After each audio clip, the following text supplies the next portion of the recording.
వాసుదేవమయమైన ఈ సభా సదస్సుకి సవనీయ నమస్సును సమర్పణ చేసుకుంటూ వ్యాసభగవానుడు ప్రసాదించినటువంటి శ్రీమద్ భాగవత మహాపురాణం నిన్నటి రోజున భాగవతం యొక్క స్వరూపాన్ని సూత పౌరాణికుడు చెప్తూ భాగవతం ప్రయోజనం కూడా తెలియజేస్తూ భాగవత ధర్మం అనుకుంటున్నది.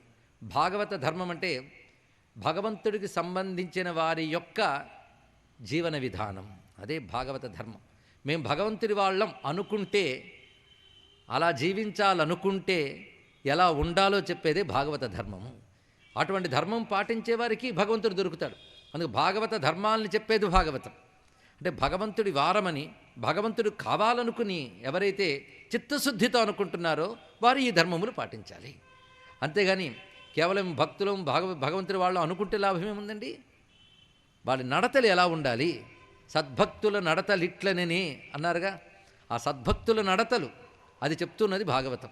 అందుకు సద్భక్తుల నడతలు, భగవానుల లీలలు, ఈ రెండింటి తెలియజేసేటువంటి శాస్త్రం పేరు భాగవతం. భగవంతుని యొక్క చరిత్ర లీల, భక్తుల యొక్క చరిత్రలు, నడతలు, అవి మనకు ఆదర్శాలు. ఈ రెండింటినీ మనకు తెలియజేస్తున్నాడు ఇక్కడ. దీని ద్వారా మనకు మహాప్రయోజనం ఏంటంటే, ఒకవైపు భగవంతుని లీలామృతాస్వాదనం చేస్తూనే భాగవతుల యొక్క మాటలు, జీవన విధానం నుంచి మనం ఒక స్ఫూర్తిని, ఒకానొక మార్గాన్ని, ఒక నిర్దేశాన్ని మనం పొందగలుగుతున్నాం.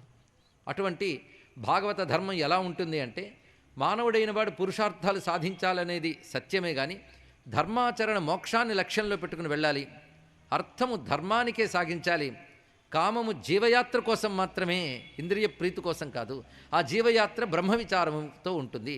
ఆ బ్రహ్మము పరమాత్మ భగవాన్ అని చెప్పబడుతూ ఉంటాడు.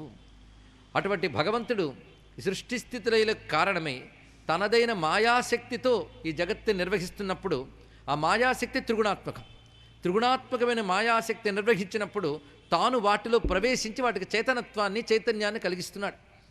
ఆయన వల్ల చైతన్యం పొందుతున్న త్రిగుణాత్మకమైన ప్రపంచం ఆయన్నేమీ చేయలేవు. ఎందుకంటే అవి ఆయన నుంచి చైతన్యం పొందుతున్నాయి త్రిగుణములు. కానీ త్రిగుణములు ఆయన ప్రభావం చూపించలేదు. కానీ త్రిగుణములను ఆయన చైతన్యవంతం చేస్తున్నప్పుడు ఆయన కూడా గుణవంతుడి వలె, త్రిగుణములు కలవాడి వలె కనబడుతున్నాడే తప్ప త్రిగుణములు ఆయన్నేమీ చేయలేదు. కానీ త్రిగుణాత్మకమైన మాయని ఆయన స్వాధీనపరచుకుని ఈ జగత్తుని నిర్వహిస్తూ ఒక్కొక్కప్పుడు ఆ మాయా స్వాధీనం చేత తనను తాను ప్రకటించుకుంటూ ఉంటాడు వివిధ రూపములతో. ఆ రూపములు లీలలు అంటారు. ఆ లీలలు మనం స్మరించడం వల్ల భగవత్తత్వం మనకి అనుభూతిలోకి లభిస్తూ ఉంటుంది. ఆ లీలలు భిన్న భిన్న కాలాలలో జరుగుంటాయి. ఇప్పుడు అవి జరుగుతున్నాయని కాదు, కానీ స్మరించిన కాలంలో, ఆ స్మరించిన భక్తుల హృదయంలో మళ్ళీ ఆ లీల జరుగుతున్నది. ఆ లీల జరుగుతున్నది ఎలాగంటే, స్మరణ మాత్రం చేత, భావనా మాత్రం చేత లీల జరుగుతోంది కనుక, అప్పుడు లీల జరిగినప్పుడు ఎలాగైతే దుష్టత్వాన్ని దునుమాడి శిష్టత్వాన్ని రక్షించి అనేక మంది భక్తుల్ని కాపాడిందో, ఇప్పుడు స్మరించినప్పుడు, వింటున్నప్పుడు ఆ లీలతో తాదాత్మ్యం చెందిన జీవుడు హృదయంలో కూడా దుష్టత్వం తొలగింపబడి, శిష్టత్వం రక్షింపబడి, అతనికి ముక్తిహేతువైనటువంటి ధర్మం కాపాడబడుతుంది. ఇది లీలల యొక్క ప్రయోజనం. అందుకు భాగవత ధర్మం ప్రధానంగా లీలానుసంధానం, భగవల్లీలల్ని అనుసంధానం చేసుకోవాలి. ఇక్కడ అది శ్రవణం, స్మరణం, ఈ రెండిటితోనే జరుగుతున్నది. ఆ తర్వాత ఇది కీర్తనం. అది శ్రవణం శారీరకమైనది. ఎందుకంటే చెవి శరీరానికి సంబంధించింది కనుక ముందు శరీరం అక్కడ కూర్చొని శ్రవణం అయిపోతుంది. ఆ శ్రవణం చేసిన దాన్ని స్మరణం చేయాలి. ఇది మనక్రియ, మనసుకు సంబంధించిన క్రియ. అప్పుడు కలిగిన అనుభూతితో భగవంతుని తిరిగి నువ్వు అనగలిగితే అది కీర్తనం. ఇది వాచిక క్రియ. ఇదే శ్రీకృష్ణం శరణం వ్రజామి సతతం కాయేన వాచాధియా. ఇదే శ్రవణ, స్మరణ, కీర్తనలు అని మూడు. ఈ త్రికరణాలు జాగ్రత్తగా మనం పాటించుకుంటే అదే భాగవత ధర్మం. మరొకటి ఏమున్నది? అటువంటి ఆ భగవాన్ యొక్క స్మరణ నిన్న ప్రథమ శ్లోకంలో మనం చెప్పుకున్నాం. అది ప్రార్థనగా ఒక్కసారి అనుకొని, జన్మాద్యస్య యతోన్వయాదితరతశ్చార్ధేష్వభిజ్ఞస్వరాట్ తేనే బ్రహ్మ హృదాయ ఆది కవయే ముహ్యంతి యత్ సూరయః తేజో వారిమృదాం యథా వినిమయో యత్ర త్రిసర్గో మృషా ధామ్నా స్వేన సదా నిరస్త కుహకం సత్యం పరం ధీమహి. ఇక్కడి వరకు మనం నిన్నంతా జాగ్రత్తగా విన్న వాళ్ళకి భగవంతుడు ఏ రూపము చెప్పబడలేదు. చతుర్భుజాల వాడు, రెండు భుజాల వాడు కానీ, శూలం వాడు కానీ, చక్రం వాడు కానీ కనబడట్లేదు. అంటే ఒకానొక పరమేశ్వర తత్వం, పరబ్రహ్మతత్వం ఒకటి ఉన్నది. అదే విష్ణు శివ ఇత్యాది రూపములతో ఉపాసింపబడుతున్నది. ఇది సనాతన ధర్మంలో సమన్వయ సూత్రం స్పష్టంగా. అందుకే సత్యం పరం ధీమహి దగ్గర ఎవరైనా వారి ఇష్టదైవం పేరు పెట్టుకోవచ్చు. విష్ణుం పరం ధీమహి, రామం పరం ధీమహి, శంభుం పరం ధీమహి, కృష్ణం పరం ధీమహి, మీ ఇష్టం. ఎలా పెట్టుకున్నా సత్యమే ఉపాసింపబడుతోందని తెలుసుకోవాలి. ఇవి ఇలా చెప్పాం కదని ఎవడి పేరో తెచ్చుకొచ్చి అక్కడ పెట్టకండి. వేదము చెప్పినటువంటి పరబ్రహ్మ రూపముగా ఉపాస్యమైన దేవతలు ఎవరు శాస్త్రం నిర్దేశించారు వారిని తెచ్చుకోవాలి, కానీ ఎవరిని తెచ్చి పెడితే వాడు సరిపోదు. అది కూడా తెలుసుకోవాలి. ఇక్కడ ఇది ముందు చెప్పకపోతే మరికొన్ని ప్రమాదాలు ఉంటాయి. ఇక్కడ అశాస్త్ర విహితం ఘోరం. ఎందుకంటే వేద ప్రతిపాద్యమైనదే దేవత అవుతుంది, మిగిలిన వాళ్ళ దేవతా భ్రాంతి అవుతుంది. రెండు తెలుసుకోగలిగితే చాలు ఇక్కడ. అందుకే సత్యం పరం ధీమహి. ఈ శ్లోకానికి పోతన గారు ఏమన్నారో చెప్పుకుని తర్వాత కథలోకి వెళ్ళిపోదాం. నిన్నంత భావం పట్టుకున్నాం గనక దీనికి అర్థం చెప్పక్కర్లేదు.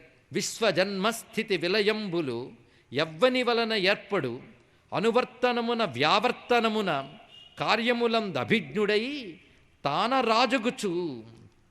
కార్యమునంద అభిజ్ఞుడు అంటే సర్వజ్ఞుడు అని చెప్పుకున్నాం, కానీ సర్వజీవుల్లో ఆయన సర్వజ్ఞుడిగా ఉన్నాడు సర్వకార్యములు యందు అని చెప్తూ, చిత్తమున చేసి వేదంబులజునుకు విదితముల్ గావించెనెవ్వడు బుధులు మోహింతురెవ్వనికి ఎండమావుల నీట కాచాదుల అన్యోన్య బుద్ధితా నడరునట్లు త్రిగుణ సృష్టి యందు దీపించి సత్యము భంగితోచు స్వప్రభా నిరస్త కుహకుడు ఎవ్వడు అతని కోరి చింతెంచెదా అనఘు విశ్వమయుని అనుదినంబు. అద్భుతంగా తెలుగులో తీసుకువచ్చిన మన పోతన గారికి నమస్కారం చేసుకుంటూ విషయంలోకి వెళుతూ ఉన్నాం. వాసుదేవ పరామఖాహ నిన్న మనం చెప్పుకున్నటువంటి శ్లోకముల్లో చివరిగా అనుకున్నటువంటి శ్లోకములు ఇవి. వాసుదేవ వాసుదేవ వాసుదేవ శబ్దములు ఎన్ని మార్లు వచ్చాయో అందుకు కృష్ణతత్వము వాసుదేవతత్వము అదే భాగవతం ప్రతిపాదిస్తున్నది. భగవానుడికి ఎన్నో పేర్లు ఉన్నాయి, కానీ వాసుదేవ పేరు ఎందుకు వచ్చిందో నిన్న మనం స్పష్టంగా చెప్పుకున్నాం.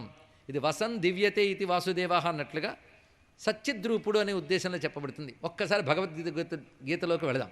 భగవద్గీతలో కృష్ణ పరమాత్మ ఎక్కడా కూడా తాను భగవానుడని కానీ ఇంకో విషయం కానీ ప్రస్తావన చేయలేదు. అహం అని మాత్రం అన్నాడు. అహం అంటే ఆయనే పరమాత్మ, అందులో సందేహం లేదు. కానీ తన పేరుని తాను ఎక్కడా చెప్పలేదు, ఒక్క చోట మాత్రం చెప్పాడు. వాసుదేవ సర్వమితి సమహాత్మా సుదుర్లభ, అక్కడొక్కటే వాసుదేవ సర్వమితి. విశ్వరూప సందర్శన యోగంలో అర్జునుడు చేసిన స్థితిలో అనేక రకాల నామాలు కనబడుతున్నాయి. స్థానే హృషికేశ తవ ప్రకీర్త్య జగత్పర్హృష్యత్యనురజ్యతేచ ఇత్యాది మాటల్లో హృషికేశ మొదలైన శబ్దములు కనబడతాయి, కానీ భగవానుడు తనంత తాను బ్రహ్మమును ఉద్దేశించి చెప్పిన పేరు మాత్రం వాసుదేవ. అది ఆయనేగా. వాసుదేవ సర్వమితి అంటే భగవానుడు అక్కడ చెప్పిన పేరు వాసుదేవ. అంత భగవద్గీతలో వాసుదేవ శబ్దం చెప్పబడుతున్నది. అది వాసుదేవ ఒక మహామంత్రం. మహాభారతంలో వాసుదేవ మంత్రావిష్కారం జరిగింది. విశేషించి భీష్ముల వారు వాసుదేవ మంత్రం గురించి తెలియజేస్తూ సర్వనిలయుడు వాసుదేవుడు అన్నాడు ఒకటే మాట. అక్కడే మహాభారతంలో మనకు కనబడుతుంది. వాసనాద్ వాసుదేవస్య వాసితంతే జగత్రయం సర్వభూత నివాసోసి వాసుదేవ నమోస్తుతే అనే మాట. సర్వవ్యాపకుడై వసించువాడు, ప్రకాశించువాడు వాసుదేవుడు. కానీ ఆ వాసుదేవ నామం భగవాన్ యొక్క తత్వానికి, భగవాన్ యొక్క లీలావతారములన్నిటికీ వర్తిస్తున్నది. అది వాసుదేవ నామంతో ఎవరిని ధ్యానించాలి? భగవాను తత్వాన్ని ధ్యానించు, నీ హృదయంలో అంతర్యామిగా ఉన్నటువంటి ఆ స్వామిని ధ్యానించు, లేదా ఆయన యొక్క ఏ రూపాన్నైనా ధ్యానించు. కానీ వసుదేవుడి పుత్రుడై పుట్టి ఆ వాసుదేవ నామానికి మరొకర్థం స్ఫురింపజేసిన కృష్ణ పరమాత్మ దీని యందు చక్కగా అన్వయింపబడుతున్నాడు కనుక ఇది కృష్ణ సంబంధమైన నామంగా ఆ కృష్ణుడు తన అవతారం ద్వారా తన యొక్క బ్రహ్మతత్వాన్ని ప్రకటించాడు కనుక ఆయన వాసుదేవుడే. అందుకు వాసుదేవ పరా వేద వాసుదేవ పరా మఖాహ వాసుదేవ పరా యోగ వాసుదేవ పరాక్రియాహ అని బహువిధాలుగా వాసుదేవ నామాన్ని ఇక్కడ వ్యాసదేవుడు భాగవతంలో పలికిస్తూ సయే వేదం ససజ్జాగ్రే భగవాన్ ఆత్మమాయయ సదసద్రూపయాతాసౌ గుణమయ్యా అగుణో విభు. ఇందాక దీన్నే మనం మామూలు మాటల కింద చెప్పుకున్నాం. ఆ భగవానుడే తనదైన మాయ చేత కార్యకారణాత్మకమైనటువంటి త్రిగుణాత్మకమైనటువంటి జగత్తుని సృజించి తానందులో ప్రవేశించడం వల్ల తత్సృష్ట్వా తదేవ అనుప్రావిశత్ దాని యందు ప్రవేశించడం వల్ల ఈ జగత్తుకు చేతనత్వం వచ్చింది. అప్పుడు గుణములు లేని వాడు గుణమయుడుగా కనబడుతున్నాడు. అటువంటి గుణమయమైన ఈ సృష్టిని తాను నిర్వహించేటప్పుడు భావయత్యేష సత్వేన లోకాన్వై లోకభావన లీలావతారానురతో దేవతిర్యం నరాదిషు. ఇది మొత్తం భాగవతానికి ఒక గుమ్మం లాంటి శ్లోకం. ఇది చెప్పబోతున్నటువంటి భాగవతానికి లీలావతారానురతో దేవతిర్యంగ్ నరాదిషు. ఆ భగవానుడు లోకరక్షణ అనే బాధ్యతని తీసుకుని సత్వమైనటువంటి విష్ణుస్వరూపంతో లోకరక్షణ నిర్వహిస్తున్నప్పుడు అందులో ధర్మరక్షణ వల్ల లోకరక్షణ సాధ్యమవుతుంది కనుక తానే ఈ ధర్మరక్షణకై అనేక లీలావతారములను స్వీకరిస్తాడు. ఆ స్వీకరించినప్పుడు వివిధ ఉపాధుల్లో స్వీకరించాడు.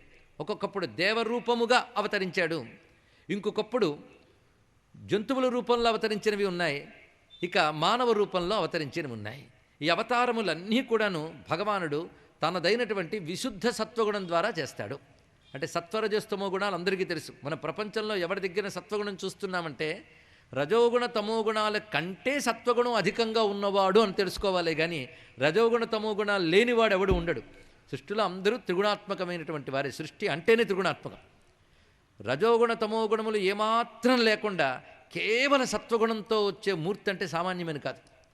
త్రిగుణాతీతుడైన భగవానుడు లోకాలను అనుగ్రహించేటప్పుడు రజోగుణ తమోగుణముల యొక్క స్పర్శ లేని శుద్ధమైన సత్వగుణంతో అవతరిస్తాడు. విశుద్ధ సత్వగుణం అంటారు దీని. ఇక్కడ విశుద్ధ సత్వగుణంతోనే నిర్గుణుడైన బ్రహ్మము ఒక అద్భుతమైన రూపము ధరించి, అద్భుతమైన నామము ధరించి అద్భుతమైన లీలలు చేస్తాడు.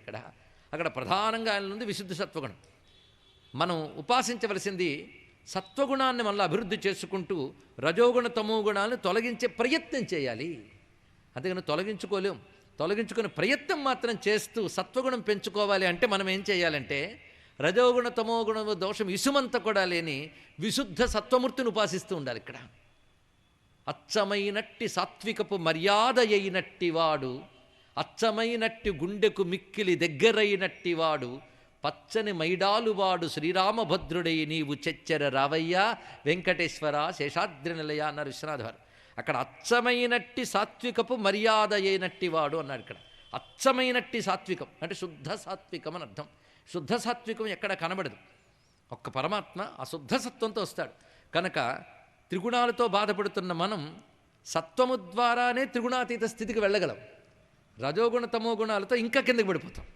అందుకు మనం చేయవలసి సత్వగుణం పెంచుకుంటూ వెళ్ళాలి. సత్వగుణం పెంచుకోవడానికి మనకు ఆధారం ఎవరు? శుద్ధ సత్వ స్వరూపుడైన పరమాత్మను ఉపాసిస్తూ ఉంటే మనం క్రమంగా మన సత్వగుణం అభివృద్ధి చెంది పరమాత్మ యొక్క అసలు తత్వమైన గుణాతీత స్థితికి మనం చేరగలం.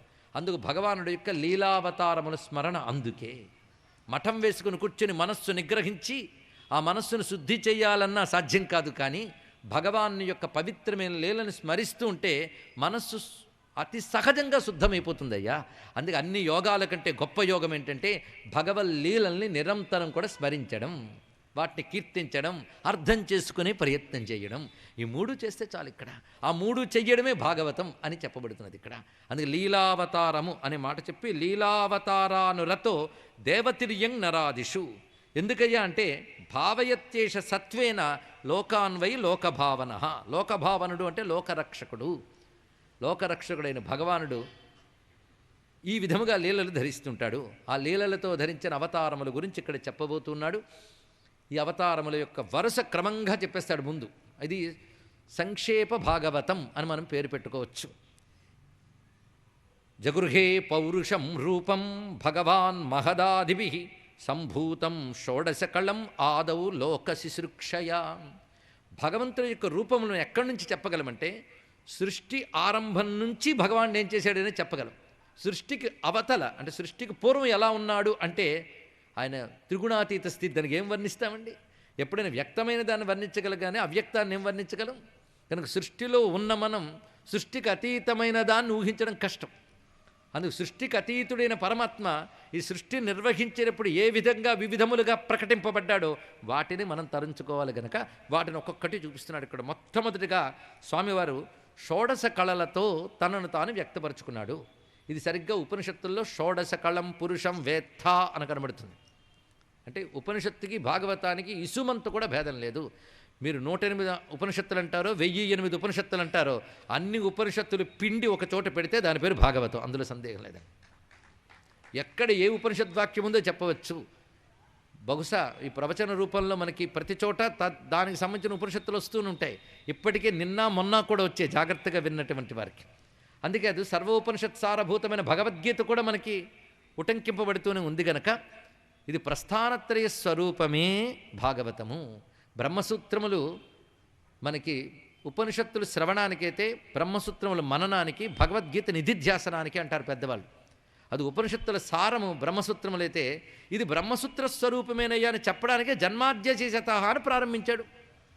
బ్రహ్మసూత్రంలో ప్రధాన సూత్రం అదేగా, అక్కడితోనే ప్రారంభించడంతో ఇది బ్రహ్మసూత్రములని. కొంతమంది భాగవత వేత్తలంటే భాగవతాన్ని పరిశోధించి మథనం చేసి అనుభవించి తాదాత్మ్యం పొందిన మహాత్ములు భాగవతంలో ఏ శ్లోకంలో ఏ సూత్రం చెప్పబడిందో చెప్తూ మొత్తం బ్రహ్మసూత్రంలో ఉన్న అధికరణాలన్నింటినీ భాగవతంలో ఆవిష్కరించారు. ఇది కూడా మనం గమనించవలసిన గొప్ప అంశం. అలాగే ఉపనిషద్వాక్యములు, భగవద్గీతా వాక్యములు, సూత్రవాక్యములు కూడా భాగవతంలో కనబడుతున్నాయి అంటే వీటన్నిటినీ మేళవించి మనల్ని తరింపజేయగలిగేటువంటి గ్రంథంగా భాగవతం ఇచ్చారు. అందుకు వ్యాసుడు వారు అన్ని రచించక దీన్ని రచించారు కనుక అన్నిటి సారం దీనిలో పెట్టారండి మహానుభావుడు. ఇక్కడ షోడశ కళం పురుషం వెత్త అనేది ఉపనిషద్వాక్యం. షోడశ కళలతో పురుషుడు అన్నారు. పురుషుడు అంటే పూర్ణత్వాత్ పురుష, పూర్ణుడు పురుషుడు, పరమాత్మకు పురుషుడు అని పేరు, అదే పురుష సూక్తం. భగవానుడు ఈ సృష్టిని చెయ్యాలని సంకల్పించుకోగానే అప్పుడు షోడశ కళలు స్వీకరించి వాటిని చైతన్యవంతం చేశాడు. ఆ షోడశ కళలు ఏమిటి ఇవి తెలియాలి. ఆ షోడశ కళలు 5 జ్ఞానేంద్రియాలు, 5 కర్మేంద్రియాలు, 5 భూతములు. ఎన్నయ్యాయండి? 15. ఇంకొకటి 16వది అంతఃకరణం అన్నారు. ఇక్కడ మొత్తం 16. ఈ 16 కళలు, ఈ 16 కళలతో సృష్టి ప్రారంభించాడు పరమాత్మ. అప్పుడు 16 కళలతో కూడిన పరమాత్మని మనం షోడశ కళా పురుషుడు అంటాం. ఇప్పుడు పరిశీలించండి, పంచభూతాలు ఎక్కడున్నాయి? చుట్టూ ప్రపంచంలో కాదు. ఇప్పుడు మనం కూర్చుందాం, మనమే మహాప్రపంచం, అవునా లేదా అండి? ఇక్కడ కూర్చుండి మనలో పంచ జ్ఞానేంద్రియాలు ఉన్నాయి, పంచ కర్మేంద్రియాలు ఉన్నాయి, పంచభూతములు ఉన్నాయి, అంతఃకరణం ఉంది, 16 ఉన్నాయి. ఈ 16 పనిచేస్తున్నాయా లేదా? ఈ 16ంటిని పనిచేస్తూ లోపల కూడా ఉన్నాడు. వాడు లేకపోతే ఈ 16 పని చెయ్యం. వాడు అసలు స్వరూపం. ఇప్పుడు అందరిలో ఉన్నవాడు వాడే 16 కళల పురుషుడు. వాడిని తెలుసుకున్నారు. అప్పుడు 16 కళలు కలవాడిలో కళలు వేరు, కలవాడు వేరుగా చూడాలి కదా. అప్పుడు కలవాడిని మాత్రమే గుర్తుపెట్టుకుంటే కళలకు అతీతంగా చూడగలవు. అప్పుడు ఇంద్రియాతీతమైన భగవాన్ని చూడడం అంటే ఇదే అర్థం. అలాగే ప్రపంచంలో కూడా ఉన్నవివే, ఇంకేం లేదు, ఈ 16. కానీ షోడశ కళలతో కూడిన పురుషుడు మొట్టమొదటిగా వ్యక్తపరుచుకుని అక్కడి నుంచి సృష్టి ప్రారంభం, అది విస్తరింపబడుతున్నది. అటువంటి సృష్టిని ఇవి ముందుగా ఎలా ఉంటాయంటే చెట్టు విత్తనంలో ఉన్నట్టుగా ఇవన్నీ పరమాత్మ యందు లీనమై ఉంటాయి. వాటిని ప్రకటింపజేయడానికి సిద్ధపడిన స్థితిని ఇప్పుడు అంతవరకు వర్ణించారు షోడశ కళలతో ఉన్న పురుషుడు. ఇప్పుడు అవన్నీ ఒక బీజ రూపం ధరించి సృష్టిగా వికసించబోతున్నాయి. సృష్టి యొక్క ఆరంభావస్థ, ఆ వికసించుతున్న దశ రెండవది చూపిస్తున్నారు. ఆ దశ ఎలా ఉంటుందంటే యస్యాంభసి శయానస్య యోగ నిద్రాం వితన్వతః నాభిహ్రదంబుజాదాసీత్ బ్రహ్మ విశ్వసృజాం పతిః.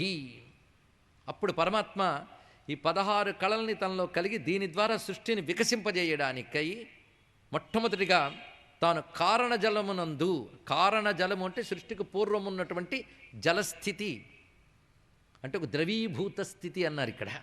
అటువంటి స్థితిలో ఈ కారణజలములందు ఇది యస్య అంభసి శయానస్య కారణజలముల యందు తాను యోగనిద్రాముద్రితుడిగా ప్రకటింపబడ్డాడు. ఇదే శాంతాకారం భుజగ శయనం అని చెప్పబడుతున్నాడు. అప్పుడు ఆ పరమాత్మ ఈ 16 కళ్ళ పరమాత్మ ఆ విధంగా వ్యక్తమయ్యి సృష్టంతటికి మూలంగా సృష్టిని సృజించగలిగే ఒకానొక స్వరూపాన్ని తన నాభీ కమలం నుంచి సృజించాడు. అతడే బ్రహ్మదేవుడు. నాభి అంటే కేంద్రము అని అర్థం.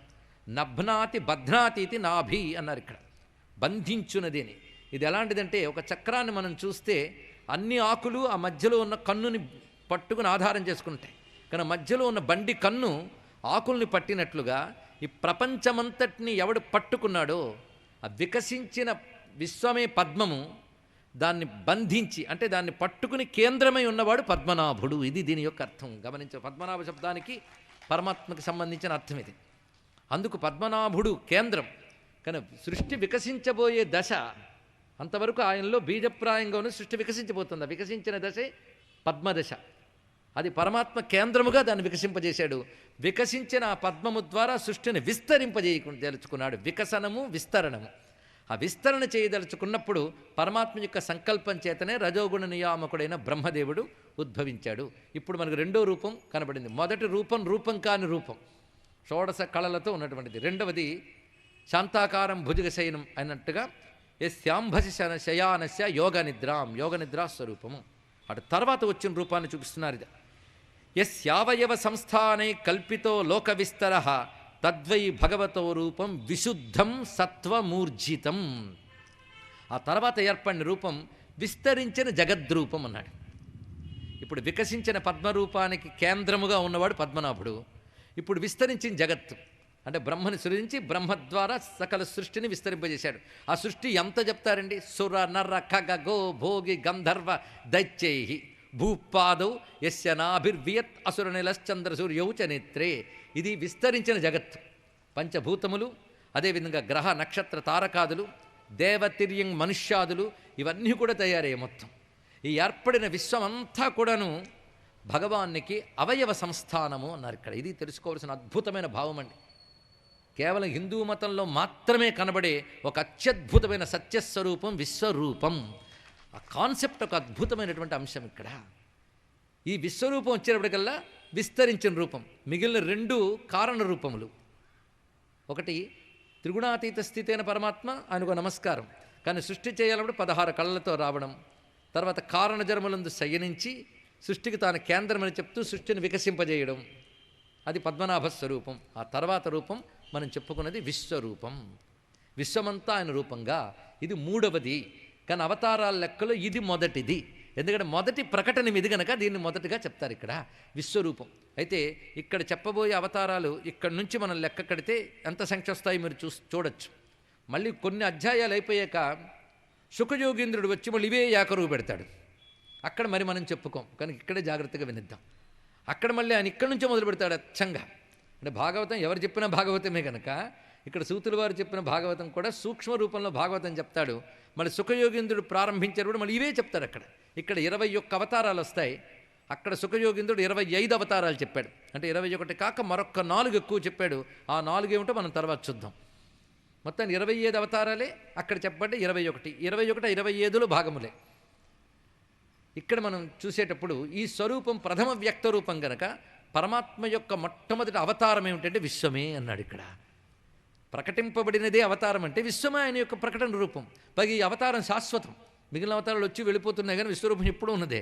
కానీ ఈ అవతారాన్ని ఎప్పుడు ధ్యానించాలి. అది విష్ణు శాస్త్రం చదివినా ముందు దీన్ని ధ్యానించుకొనిది మనం వెళ్ళం కదా ముందుకి. ఇదే పురుష సూక్తంలో వర్ణింపబడుతుంది. పురుష సూక్తం గొప్పతనం ఏంటంటే ఈ విశ్వరూపము దానికి ముందు చెప్పిన రెండూ కూడా పురుష సూక్తంలో చెప్పబడుతున్నాయి. ఇక్కడ ఆ విరాట్ పురుష, అందుకే మొట్టమొదటిగా పౌరుషం రూపం జగృహే పౌరుషం రూపం అని మొట్టమొదటి చెప్పడంలో ఆ పురుష సూక్త స్వరూపాన్ని చెప్తున్నాడు. ఆ పురుష సూక్తం సామాన్యంగా చూడడానికి 16 రుక్కులే, కానీ దానిలో ఉన్న శక్తి అంతా ఇంత కాదు. అంత శక్తిని ఈరోజు మనం పొందుతున్నామండి వీటి వర్ణన రూపంతో. జాగ్రత్తగా విశ్వరూపాన్ని ఎలా చూడాలంటే యస్య అవయవ సంస్థానై కల్పితో లోక విస్తర. అవయవ సంస్థానములుగా లోకం విస్తరింపబడింది అన్నాడు. అంటే ఒక్కొక్కటి లోకంలో ఉన్న భాగానికి ఒక్క అవయవంగా ఉన్నాయి. భూపాదవు యస్య నాభిహి, ఇలా ఒక్కొక్కటి. కనుక ఏవైతే అనంత విశ్వంలో మహాశక్తులుగా చెప్పబడుతున్నాయో అవి భగవాన్ యొక్క ఒక్కొక్క అవయవంగా చెప్పబడుతున్నాయి. ఈ చెప్పడంలో ఉద్దేశం ఏంటి? ఏ అవయవానికి ఆ అవయవం వేరుగా కనబడుతున్నా అన్నీ కలిపి ఒక స్వరూపం ఎలాగో ఈ సృష్టిలో కూడా అనేకములైన వేరువు కనబడుతున్నా అన్నీ కలిపి ఒకటే భగవద్రూపంగా చూడడం, అది గొప్ప అంశం అండి ఇక్కడ. కనుక ప్రపంచమంతా విడివిడి కాదు. కాలికి తలకి చాలా దూరం ఉంది, కానీ కాలి తల ఒక శరీరంలోనివే. కానీ చూస్తే దేని ధర్మం దానిదే. కాలి ధర్మం కాలిదే, తల ధర్మం తలదే, కానీ అన్నీ కలిపి ఒకే శరీరం కదా.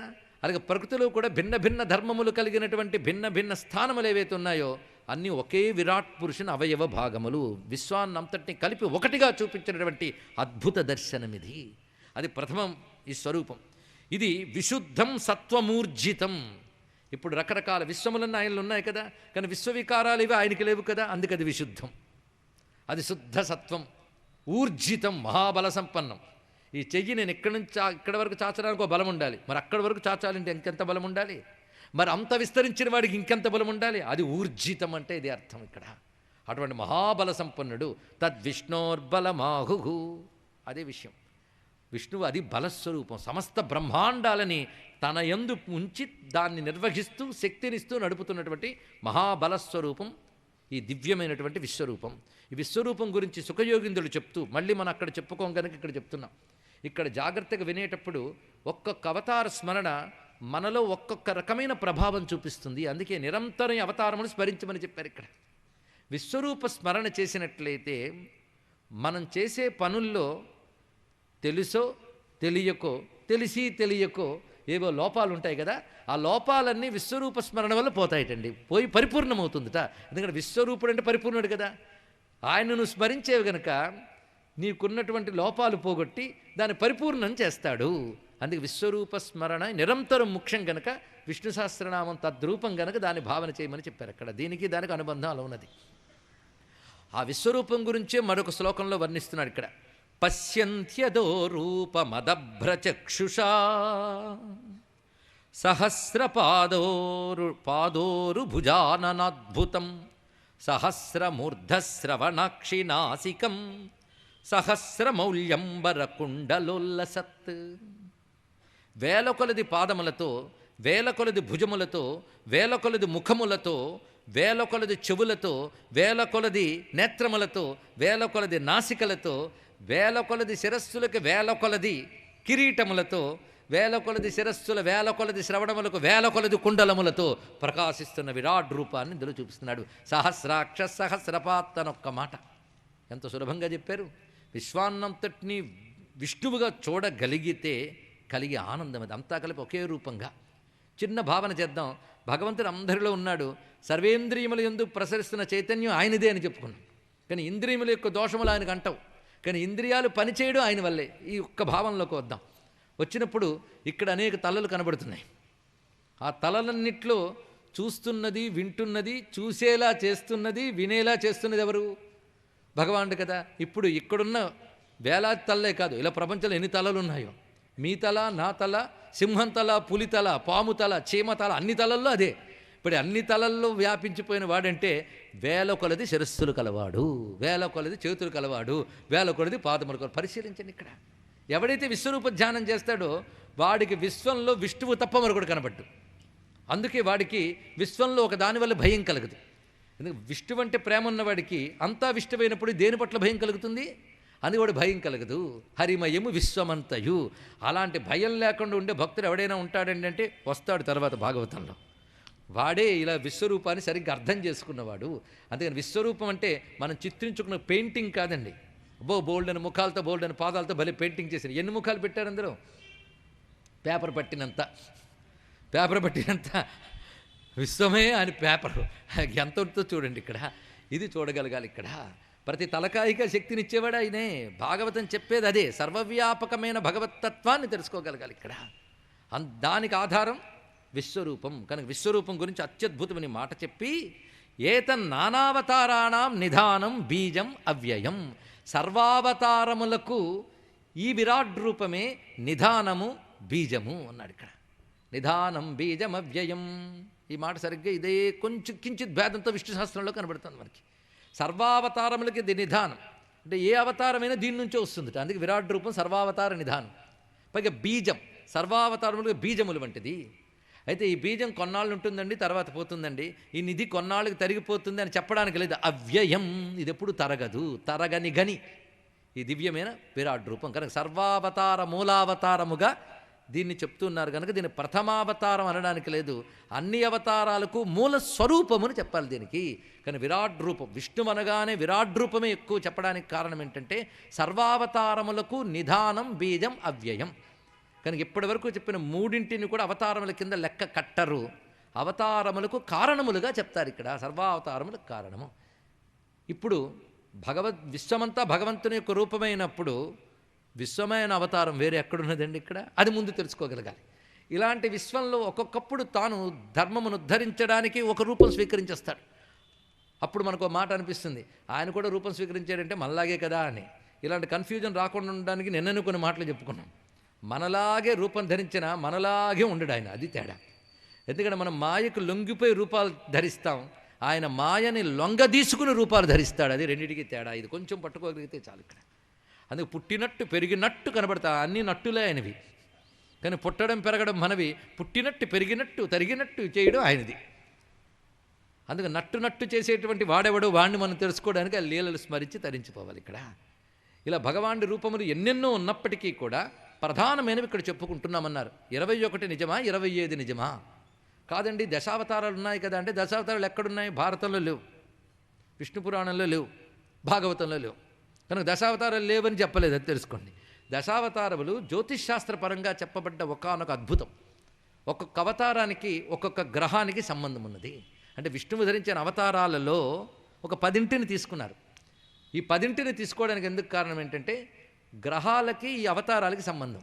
ఒక్కొక్క అవతార స్మరణ ఒక్కొక్క గ్రహ నియంత్రణ. ఆ గ్రహదోషం పోవడం కోసం ఆ అవతార స్మరణ మనకొస్తుంది. ఉదాహరణకి సూర్యునికి రాముడు, కుజునికి నరసింహుడు, ఇలా కొన్ని ఉంటాయి. అది జ్యోతిష్శాస్త్రపరమైన ఒకానొక ప్రక్రియ. అందుకు దశావతారాలు మనకి ఇతర పురాణాల్లో చెప్పబడుతూ ఉన్నాయి. ఇక్కడ ఆ ప్రక్రియ వేరు. కానీ 10 నిజమా, 21 నిజమా, 25 వాస్తవమా అంటే ఈ 3 వాస్తవం కాదయ్యా. ఆయన అనంతావతారుడు, హరి కథా అనంతావతారుడు. ఆయన అవతారాలుగా లెక్కలేదు, కానీ మన బతుక్కో లెక్క ఉంది కనుక ఒక లెక్కలో చెప్పుకుంటున్నాం అంతే అన్నాడు ఇక్కడ. అలా ప్రధానంగా ఇప్పుడు ప్రథమ అవతారం చెప్తున్నారు ఇక్కడ. సయేవ ప్రథమం దేవ కౌమారం సర్గమాస్థిత చచార దుశ్చరం బ్రహ్మచర్యమఖండితం. మొట్టమొదటిగా ఆదినారాయణుడు ధరించినటువంటి స్వరూపము కౌమార సర్గము అంటారు. కౌమార సర్గము అంటే బ్రహ్మదేవుడి ధ్యానం నుంచి మొట్టమొదటిగా ఆయన మనస్సు నుంచి కలిగినటువంటి వారు సనక సనందన సనాతన సనత్కుమారులు. ఈ 4 వీళ్ళు సనత్ శబ్దము చేత చెప్పబడుతున్నారు. సనత్ అనగా శాశ్వతము అని అర్థము. ఎప్పుడు ఉండేవాళ్ళు వాళ్ళు బ్రహ్మవేత్తలు. బ్రహ్మదేవుడు తొలి దశలో మనస్సుతో ధ్యానించేటప్పుడు అప్పుడే పరమాత్మ యొక్క అనుగ్రహం పొందినవాడు కనుక మనసు నిండా బ్రహ్మమే నుంచి ఉన్నాడు. అలాంటి స్థితి నుంచి కలిగిన వాళ్ళు ఎలా ఉంటారు? ఆ బ్రహ్మభావనతో కలిగిన వాళ్ళే కలిగిన వాళ్ళు, సామాన్యులు కాదు. అందుకే వాళ్ళు ఈ సాంసారిక ప్రవృత్తి వైపు వెళ్ళలేదు. ఆ బ్రహ్మవేత్తలుగా కలిగిన మొదటి కౌమార సర్గము భగవాన్ యొక్క ప్రథమ అవతారముగా చెప్పబడుతున్నది. ఇక రెండవది ద్వితీయంతు భవాయాస రసాతలగత మహిం ఉద్ధరిష్యన్నుపాదత్త యజ్ఞేశ సౌకరం వపుహు. రెండవ అవతారం భూమిని ఉద్ధరించినటువంటి యజ్ఞస్వరూపమైనటువంటి వరాహావతారము. ఇక్కడ ఏవైతే విస్తారంగా చెప్పబడతాయో వాటిని క్లుప్తంగా స్మరించుకుందాం. విస్తారంగా చెప్పడానికి అవకాశం లేని వాటిని మరికొంచెం క్లుప్తం కంటే పైమెట్టు చెప్పుకుందాం. ఇక మూడవ అవతారం ఋషి సర్గం. ఇప్పుడు జాగ్రత్త గమనిస్తే కౌమార సర్గం కేవల బ్రహ్మ విద్య, రెండవది వరాహస్వామి యజ్ఞస్వరూపం. ఒక్కొక్క అవతారం ఒక్కొక్క తత్వాన్ని చెప్తూ ఉంటుంది. ఇది తెలుసుకోవాలి. ఒక్కొక్క అవతారం ద్వారా ఒక్కొక్క తత్వం ప్రకటింపబడుతుంది. జగత్తుని నిర్వహిస్తున్న భగవానుడు ఎన్ని రకములుగా నిర్వహిస్తున్నాడో చెప్పడానికి అన్ని రకాల అవతారాలు ఉన్నాయి. అందుకు ఒక్కొక్క అవతారం ద్వారా ఒక్కొక్కటి ప్రకటింపబడుతుంటుంది. ఇప్పుడు యజ్ఞేశ అవతారం తెలుసుకున్నాం. ఇవి శ్రద్ధగా వింటే తద్రూపమైన నారాయణుడు మనల్ని అనుగ్రహిస్తున్నాడని వినాలి. యజ్ఞేశ్వరావతారం వింటే అనేక యజ్ఞములు చేసిన ఫలితం లభిస్తుంది. అది గొప్పతనం. అందుకే భాగవతం వినడం చాలు. ఎందుకంటే ఇవేవి క్రియారూపంగా చేయలేని మనం శ్రద్ధగా శ్రవణ రూపంగా మనస్సుతో అనుసంధానం చేస్తే అవన్నీ చేసిన ఫలం ఇస్తున్నాడు. అది భాగవతంలో ఉన్నటువంటి గొప్పతనం. తృతీయం ఋషి సర్గం. మూడవది ఋషి సర్గం. ఈ ఋషి సృష్టిలో ప్రధానంగా చెప్పబడుతున్నది దేవర్షిత్వముపేత్య సహా. దేవర్షి నారదుడు నారాయణ యొక్క 3వ ప్రకటనము కనుక దేవర్షి నారదుడు కూడా భగవంతుని యొక్క 3వ అవతారంగా చెప్పబడుతున్నది. ఇక 4వ అవతారం తుర్యే ధర్మకళా సర్గే భూత్వాత్మోపశమోపేత మకరో దుశ్చరం తపః. ఈ 4వ అవతారం ధర్ముని పత్ని మూర్తి అనుకు ఆమె ఉన్నది. ధర్ముడు ఒక మహాత్ముడు, ఆయన యొక్క పత్ని మూర్తి. వీరు దేవయోనులు. వారు తపస్సుకు ఫలంగా కలిగినటువంటి గొప్ప అవతారం నరనారాయణ అవతారము. ఇది చాలా ప్రధానమైనటువంటి అవతారం. నారాయణుడు నరుడు, పూర్ణాంశ నారాయణుడు, పూర్ణస్వరూపం నారాయణుడు, అంశస్వరూపం నరుడు. అందుకే నరనారాయణులు అని చెప్పబడుతున్నటువంటి అవతారం. పంచమహ. 5వది కపిలో నామ సిద్ధేశ కాల విప్లుతం. ఇక్కడ ఒక్కొక్క తత్వానికి ఒక్కొక్క అవతారం అన్నాం కదా. నరనారాయణులు యోగానికి, తత్వానికి, విద్యకి అవతారం. అందుకే ఇప్పటికి కూడా నరనారాయణ స్మరణ ప్రతివారు చెయ్యాలి. ఎందుకంటే సర్వశాస్త్రములు రక్షించుతూ తపస్సుల్ని కాపాడుతున్నవారు నరనారాయణులు. ఇదే సమయంలో భారతము మొదలైన శాస్త్రములు చెప్తున్న అంశాన్ని మనం స్మరించినట్లయితే కలియుగం ప్రవేశించాక అనేక విద్యలు లుప్తమవుతాయి, అంతర్ధానమవుతాయి, నశించవు. ఆ విద్యల్ని గ్రహించగలిగే యోగ్యులు ఉండరు. మరి విద్యలు ఏమవుతాయి? ఆ యోగ్యులు దొరికే వరకు కాపాడబడుతూ ఉంటాయి. ఎక్కడా? నరనారాయణులున్న బదరికాశ్రమంలో నేటికి కాపాడబడుతూ ఉంటాయి. అక్కడ మన కంటితో చూడలేని మహాత్ములు, మహర్షులు, సిద్ధపురుషులు నేటికి ఉన్నారు. మనం ఏం చేయాలంటే ఉభయ సంధ్యల్లో ఆ దిక్కుకు తిరిగి నమస్కారం చేసుకోవాలి. అదే గంగా యమునయోర్ మునిభ్యశ్చ నమః అని మనం చేసుకుంటున్నాం. అక్కడ మునులు విద్యలు ఎవరిని ఆశ్రయించుకున్నాయంటే నరనారాయణులు ఆశ్రయించుకున్నాయి. తపస్సు అంటే ఏమిటి, యోగం అంటే ఏమిటో చేసి చూపించిన అవతారం నరనారాయణులు. అందుకే తపోనిధానావతారం అది. అందుకే ప్రతివారు కూడా ముందు వారిని నమస్కరించుకోవాలి. నారాయణం నమస్కృత్య నరంచైవ. ముందు వారిద్దరు నమస్కరిస్తే ఆ రెండిటిగా వచ్చిన పురుషోత్తముని మూడవ దానిగా నమస్కరించుకోవాలి, నరోత్తమం. అలాంటి నరనారాయణుల వద్ద కూర్చొని ఆ బదరికాశ్రమంలో సమస్తమైన విద్యలు మనకి ఇచ్చినవాడు వ్యాసభగవానుడు కనుక ఆయనకు నమస్కరించాలి. అయితే విద్యలన్నీ మామూలు విద్యలు కాదు, దివ్యమైన విద్యలు కనుక దేవీం సరస్వతి దాన్ని అందించిన వ్యాసుడు కనుక ఆయనకు నమస్కారం. ఇది ప్రతి వాళ్ళు చేయవలసింది. నారాయణ నమస్కృత్య నరంచైవ నరోత్తమం.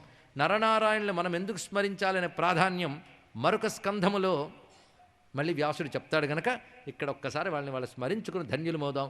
మనకు ఏకాగ్రతని, పవిత్రతని, భాగవతాన్ని అనుభవించగలిగే శక్తినిమ్మని నరనారాయణని నమస్కారం చేసుకుందాం. పంచమః కపిలో నామ. కపిలావతారం సిద్ధావతారం అని చెప్పబడుతున్నది. ఏ అవతారం ప్రత్యేకత ఏంటో చెప్తున్నాం కదా.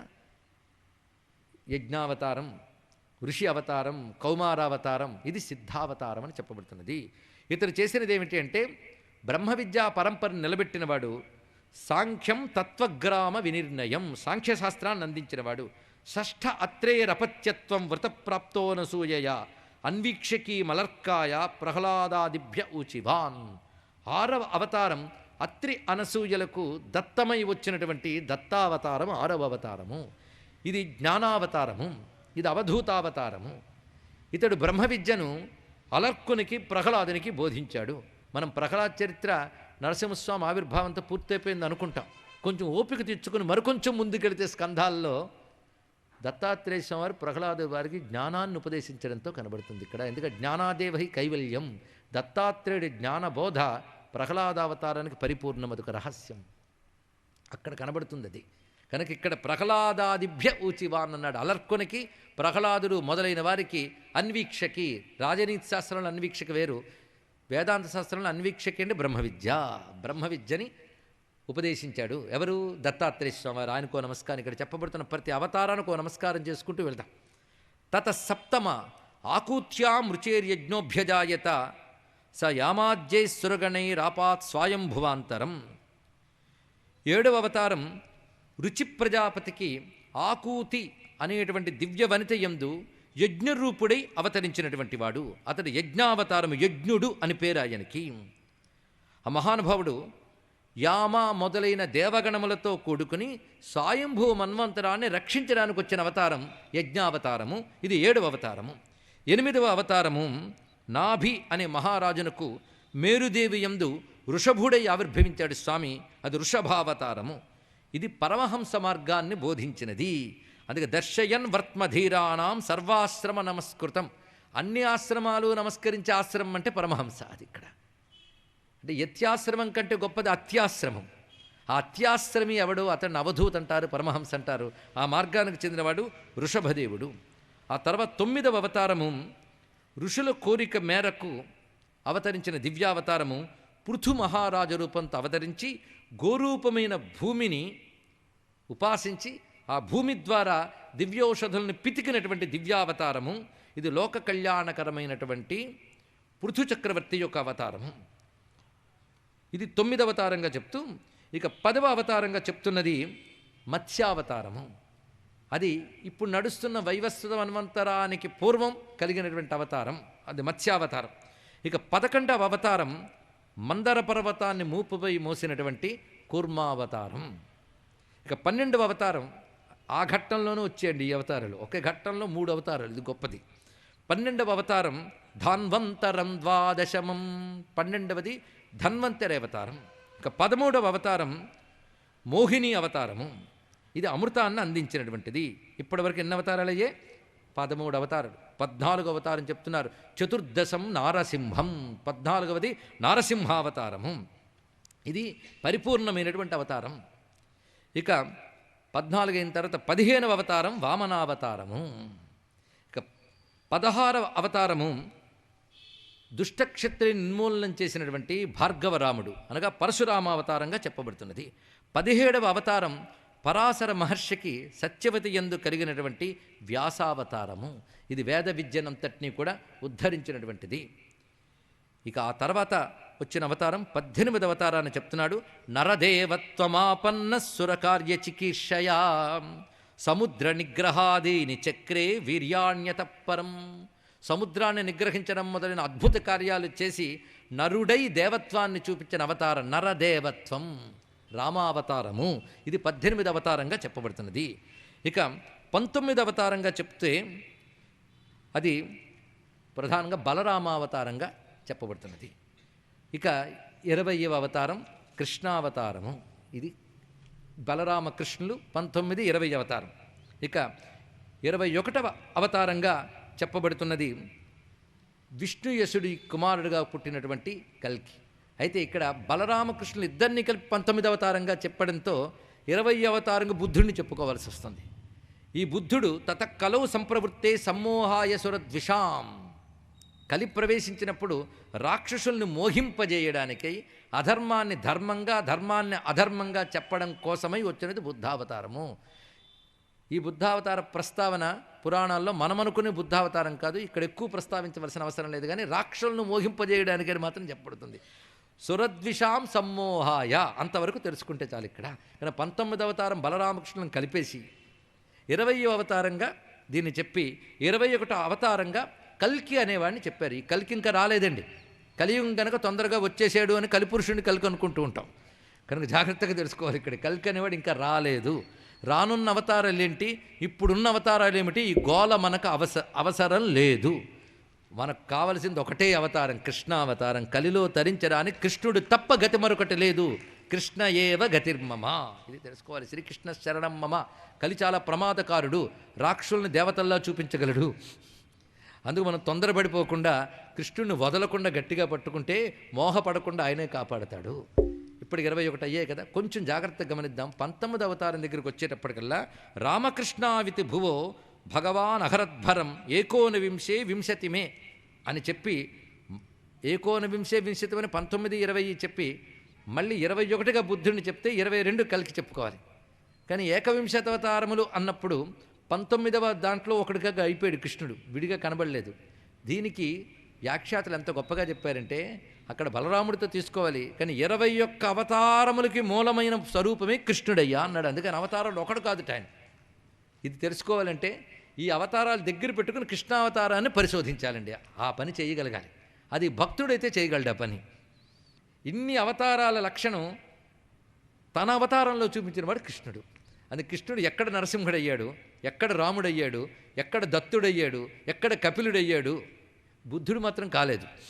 ఇవన్నీ అయ్యాడు ఆయన. ఎక్కడెక్కడ ఏమయ్యాడో మనం చూపించవచ్చు. కనుక కృష్ణుడు అవతారాల్లో ఒకటంటే భక్తులు ఒప్పుకోరు. దశాకృతి కృతే కృష్ణాయ తుభ్యం నమః అన్నాడు జయదేవుడు. అన్నవతారాలకి మూలమైన కృష్ణ పరమాత్మకు నమస్కారము అన్నారు ఇక్కడ. అది కృష్ణుడు విశేషం. అందుకే ఆ మాట నేను అనడం కాదు, తర్వాత వ్యాసుడే చెప్పిస్తున్నాడు. మొత్తానికి ఇప్పుడు ఎన్ని అవతారాలు చెప్పుకున్నాం? 21 కాదండి, 22. పర్వాలేదు, ఏది చెప్పుకున్నా పర్వాలేదు. అవతారా హ్యసంఖ్యేయా. ఇక్కడికి వచ్చాడు. పేరుకి 21, 22. 21 అన్నారే, 22 చెప్పారేని గోలక్కర్లేదు. అసలు సంఖ్య లేదని చెప్తున్నాడు. తర్వాత అవతారాహ అసంఖ్యేయా. అవతారము లెక్కలేనివయ్యా ఒక్క మాటలో చెప్పాలంటే.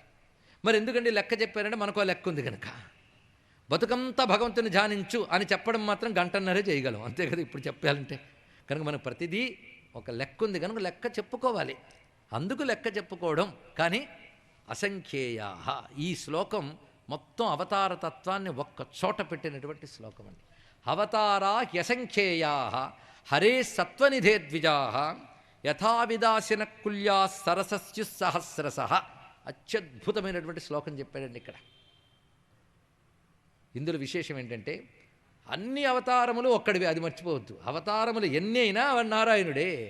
కనుక అనేకత్వంలో ఏకత్వం చూడడం ఎలాగో అనేది విష్ణు భక్తులకి సర్వావతార ఉపాసన ద్వారా తెలుస్తూనే ఉంది. ఇక్కడ అనేక అవతారములు ధరించాడు. కానీ ఇవన్నీ ఎవరివి? సత్వనిధి అయినటువంటి హరి యొక్క అవతారములు ఇక్కడ అన్నారు. అంటే తనదైన విశుద్ధ సత్వముతో ఆయన ఇవన్నీ ధరించాడు కదా. విశుద్ధం సత్వం ఊర్జితం అన్నాడు కదా. అటువంటి విశుద్ధ సత్వముతో ధరించిన అవతారములు ఎన్నో ఉన్నాయి. ఎలా ఉన్నాయంటే ఒక మంచి ఉదాహరణ చెప్తున్నాడు. ఒక అద్భుతమైన సరస్సు ఉంది, ఇంకోవైపు ఆ నీరు అవసరమైన పొలాలు ఉన్నాయి. సరస్సుకి పొలాలకి చాలా దూరం ఉంది. అప్పుడు సరస్సు నుంచి పొలాలకి కాలువలు తవ్వి అనుసంధానం చేశారట. ఎన్ని కాలువలు తవ్వారండి, రకరకాల కాలువలు. చిన్న పంటలకి చిన్న కాలువలు, పెద్ద పంటలకి పెద్ద కాలువలు. దూరమున్న పొలాల కోసం నిడివి కలిగిన కాలువలు, దగ్గరున్న పొలాల కోసం పొట్టి కాలువలు. ఇప్పుడు పెద్ద కాలువలు, చిన్న కాలువలు, పొట్టి కాలువలు, పొడుగు కాలువలు, కొన్ని సూటి కాలువలు, కొన్ని వంకర కాలువలు, ఎన్ని రకాల కాలువలు. ఇన్ని కాలువల్లో ఆ సరస్సు నీరు ప్రవహించడం మొదలుపెట్టింది. అప్పుడు ఎన్ని కాలువలు కనబడుతున్నాయి నీకు, అవునా లేదా? పైగా ఏ కాలువకు ఏ ఆకారం ఉందో అందులో ప్రవహించే జలానికి ఆ ఆకారం కనబడుతుంది. ఇక్కడ పొడుగ్గా ఉన్న కాలువలో పొడుగు నీరు, పొట్టి కాలువలో పొట్టి నీరు, వంకర కాలువలో వంకర నీరు, సూటి కాలువలో సూటి నీరు. కానీ సూటితనం, వంకరతనం, పొడుగుతనం, పొట్టిదనం కాలువదా నీటిదా? కాలువదే. కానీ నీటిది అనుకుంటే తప్పులేదు, తదాకారంలో కనబడుతుంది కనుక. కానీ ఎన్ని కాలువలు ఉన్నా, ఇన్ని కాలువల్లో ఇన్ని నీళ్లు ప్రవహిస్తున్నా, ఇన్ని నీళ్లు ఒకే సరస్సు అని ఎలా తెలియాలో అన్ని అవతారములు కాలువల వంటివి, నారాయణుడు సరస్సు వంటి వాడు అని చెప్పాడు. అందుకు నారాయణుడు సరస్సు వలె ఇన్ని కాలువల ద్వారా ఆయా పొలాలను పండించడానికి కాలువలు వచ్చినట్లుగా ఆయా కాలాల్లో, ఆయా దేశాల్లో, ఆయా భక్తుల బ్రతుకు పండించడం కోసం భగవానుడు అనేక అవతారములు ధరించి వచ్చి అనుగ్రహిస్తున్నాడు. ఏ కాలువలో నీరు తాగినా ఆ నదిదే, ఏ అవతారాన్ని ఉపాసించినా ఆ పరమాత్మ అయిన నారాయణునే. ఇది తెలుసుకోవాల్సిన ప్రధాన ఉద్దేశము. ఎన్ని రకాలుగా అవతారతత్వాన్ని చెప్పచ్చో. అయితే ఇదే సమయంలో అవతారతత్వం గురించి మరి కొంచెం అవగాహన. కొన్ని అవతారాలు ఉన్నాయి, నమస్కారం పెట్టి ఊరుకుంటాం. నరసింహస్వామి వచ్చారనుకోండి, వాడితో ఆడుకోవడం కొంచెం కష్టం, మనకి ఆడుకునే అవకాశం ఇవ్వలేదు ఆయన. వస్తూనే చీల్చి చెండాడి మళ్ళీ వెళ్ళిపోయాడు ఆయన. తర్వాత పట్టుకుని కూర్చొని ఆడుకోవడానికి అవకాశం ఏముంది, అంతే. అలాగే వామనుడు తన పని తాను చూసుకుపోయి త్రివిక్రముడే బలికే బెంబేలెత్తించి ఎక్కడికి వెళ్ళాడో మనకు ఎవరికి తెలియదు. నమస్కారం పెట్టి ఊరుకుంటాం, అంతే కదా. కాస్త చెప్పుకోవడానికి మనతో పాటు తిరిగి, అంటే మానవులతో పాటు తిరిగి భూమిపై సంచరించిన అవతారములు రెండే మనకి, రామకృష్ణ అవతారములు. మళ్ళా తిరిగి మనల్ని ఉద్ధరించడం కోసం వచ్చారు. దానివల్ల ఒక ప్రమాదం ఏర్పడింది. మళ్ళాగే తిరిగారు కానీ మళ్ళాంటి వాళ్ళే అని ఇప్పటికీ వదలలేదు అజాడ్యం. వాళ్ళు కూడా మానవులే అంటారు కొందరు, మంచివాళ్ళు కారండి అంటారు కొందరు. ఆ మానవులు మంచి పనులు చేశారు కానీ దేవుళ్ళే పేరు అంటారు కొందరు. ఎవరికి తోచిన జాడ్యం వాళ్ళది. అరే ఋషి చక్కగా చెప్పేశాడు, భగవానుడే ఇలా వచ్చాడు, నీకెందుకు బాబు అనేక లేనిపోని సందేహాలు. సత్యద్రష్టలేని ఋషులే చెప్తే. అయితే ఆయన కూడా మనలాగే పుట్టాడు, ఆయనకు కూడా మనలాగే భార్య దూరం అయిపోతే దుఃఖపడ్డాడు. రెండవ ఆయన ఏం తక్కువ తిన్నాడా, ఆయన్ను కూడా ఎవడో చంపేస్తాడంటే తను తాను కాపాడుకుంటూ అటు తిరిగి ఇటు తిరిగి నానా నానా నానా కథలు నడిపాడే. ఇటువంటి వాళ్ళు దేవుళ్ళు ఎలా అవుతారండి? మళ్ళాగే తిరిగి, మళ్ళాగే తింటూ, మళ్ళాగే ఈ లోకంలో తిరుగుతున్న వాళ్ళు అన్నదానికి అద్భుతమైన సమన్వయం భాగవతంలోనే కాక భాగవతుల వాక్యాల్లో కూడా మనం తీసుకుంటే, ఒక ప్రవాహంలో కొట్టుకుపోతున్నట్టు ఒక ఆయన రక్షించండి రక్షించండి అంటున్నాడు. అప్పుడు ఒడ్డునున్న గజ ఈతగాడు దిగాడు అందులో వీడిని రక్షించడం కోసం. ఇప్పుడు కొట్టుకుపోతున్నవాడు నీటిలోనే ఉన్నాడు, గజ ఈతగాడు నీటిలో ఉన్నారు కనుక వాళ్ళిద్దరూ ఒకటే అంటారు ఎవడైనా? కాదు. గజ ఈతగాడు కొట్టుకుపోవడానికి దిగలేదు, కొట్టుకుపోతున్న వాడిని కాపాడడానికి దిగాడు. వీడికి నీటి మీద కంట్రోల్ ఉంది, వాడికి నీటి మీద కంట్రోల్ లేదు. నీటి కంట్రోల్లో వాడున్నాడు. పరిశీలించారు కదా, వాడిని నీరు కంట్రోల్ చేస్తున్నాడు, నీరు తాగేస్తున్నాడు, ఒళ్ళంతా పట్టేస్తుంది. వీడు నీటిలో ఉన్నాడు కానీ నీరు తనలోకి రాకుండా జాగ్రత్త పడుతున్నాడు. పరిశీలించారా? నీరు తనలోకి రాకుండా జాగ్రత్త పడుతున్నవాడు కనుక నీటిలో ఎంతసేపు అయినా ఆడుకుంటాడు. ఆయన ఇష్టం అండి, ఎందుకు నీరు ఆయనకి ఏం చేయదు. ఆయన ఆడుకుని వీడిని పట్టుకుని ఒడ్డుని పెట్టాడు.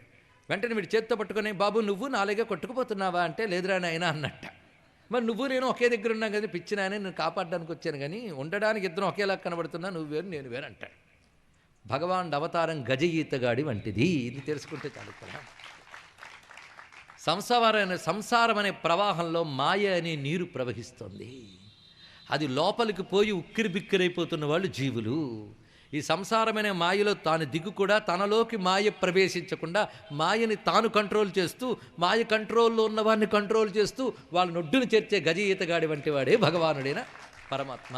అవతార తత్వం తెలుసుకోవడం, అర్థం కావడం కోసం అన్యం ఉపాయం మరొకటి తీసుకుని మనం ఉదాహరణతో ఇక్కడ చెప్పుకోవడం జరుగుతున్నది. ఇక్కడ అందుకు అవతారము గురించి అర్థం చేసుకోవాల్సిన విధానం ఇది. ఇక్కడ అరే నిన్ను తరింపజేయడం కోసం నామరూపాలు లేని వాడిని పట్టుకోలేవు గనక, నిరంతరం నామరూపాలు పట్టుకుని దేబిరించడమే నీ బతుకు గనక నామరూపాలు తప్ప నీకు గతి లేదు గనక మనల్ని తరింపజేయడం కోసం దివ్యనామ దివ్య రూపములు స్వీకరించి వస్తే అవి కూడా నాలాంటి నామరూపాలు కదా అనుకోడు నీ అజ్ఞానం నాయన. దిష్టి బొమ్మకి మనకి ఎంత తేడా ఉంటుందో మన రూపాలకి భగవద్రూపాలకు అంత తేడా ఉంటుంది. అది దివ్యనామ దివ్య రూపములు, అది తెలుసుకోవాల్సినది. ఇక్కడ దాని నిండా దివ్యత్వం ఉంది, ఇక్కడంతా మాయ ఉంది. అందుకు నామరూపాలతో కొట్టుకుపోతున్న మనం దివ్యనామ దివ్య రూపములు ఉపాసన ద్వారా నామరూపాతీత స్థితికి వెళ్ళగలం. అదే భాగవతం యొక్క ప్రధానమైన సూత్రము. ఇంతవరకు అవతారములన్నీ చెప్పుకుని అవతార తత్వ వివేచనం ఇంతవరకు చేసుకున్నాం. పేరే అవతారం. అవతారం అంటే దిగివచ్చుట, అవతరించుట అంటే దిగివచ్చుట. దిగివచ్చుట అంటేనే అర్థమైపోతుంది. అమ్మ ఇప్పటికి దిగొచ్చాడండి అంటాం. ఇలాంటి తెలుగు వ్యవహారాలు పోతున్నాయనుకోండి, ఇప్పటికి దిగొచ్చాడంటే అర్థం ఏంటంటే మనకు అనుకూలం అయ్యాడు అని అర్థం కదా. కనుక భగవానుడు బుద్ధికి అందనివాడు, మాటకు అందనివాడు, మన కోసం దిగొచ్చాడు ఆ రెండింటికి అందేటట్లుగా. అదే అవతారం అంటే అర్థం ఇక్కడ.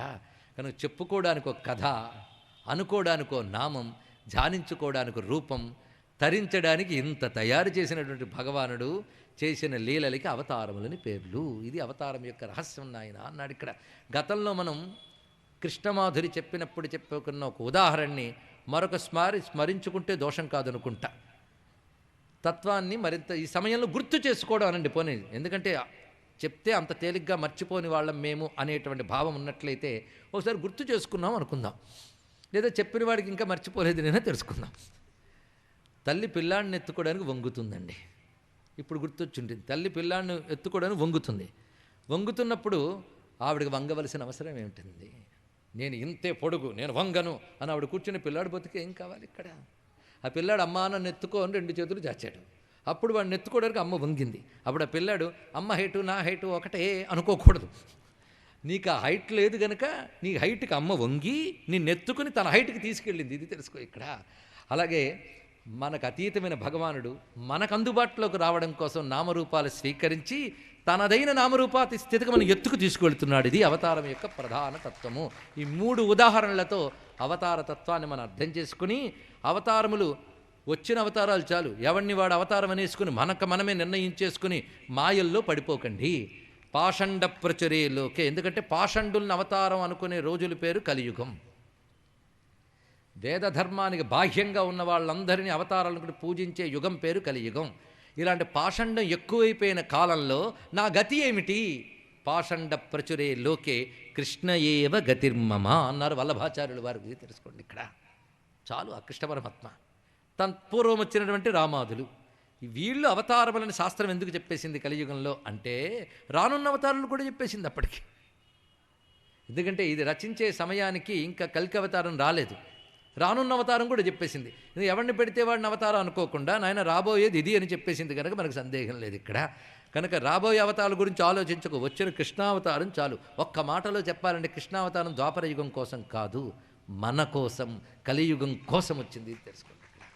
ద్వాపర యుగంలో ఒక్కొక్క దశలో ఒక్కొక్కరు దర్శించారు, ఒక్కొక్కరు ధ్యానించారు, ఒక్కొక్కరు ఒక్కొక్క విధంగా అనుగ్రహం పొందారు. ఆ ద్వాపర యుగంలో జరిగిన కథనంతటిని ఒక్క చోట పెట్టి భగవానుడు వ్యాసుని ద్వారా మనకి ఇచ్చేసి కథారూపంలో మనకి మిగిలిపోయాడు. అందుకే కృష్ణావతారం మన కోసం, మన కోసం, మన కోసం. కృష్ణ ఏవ గతిర్మమ.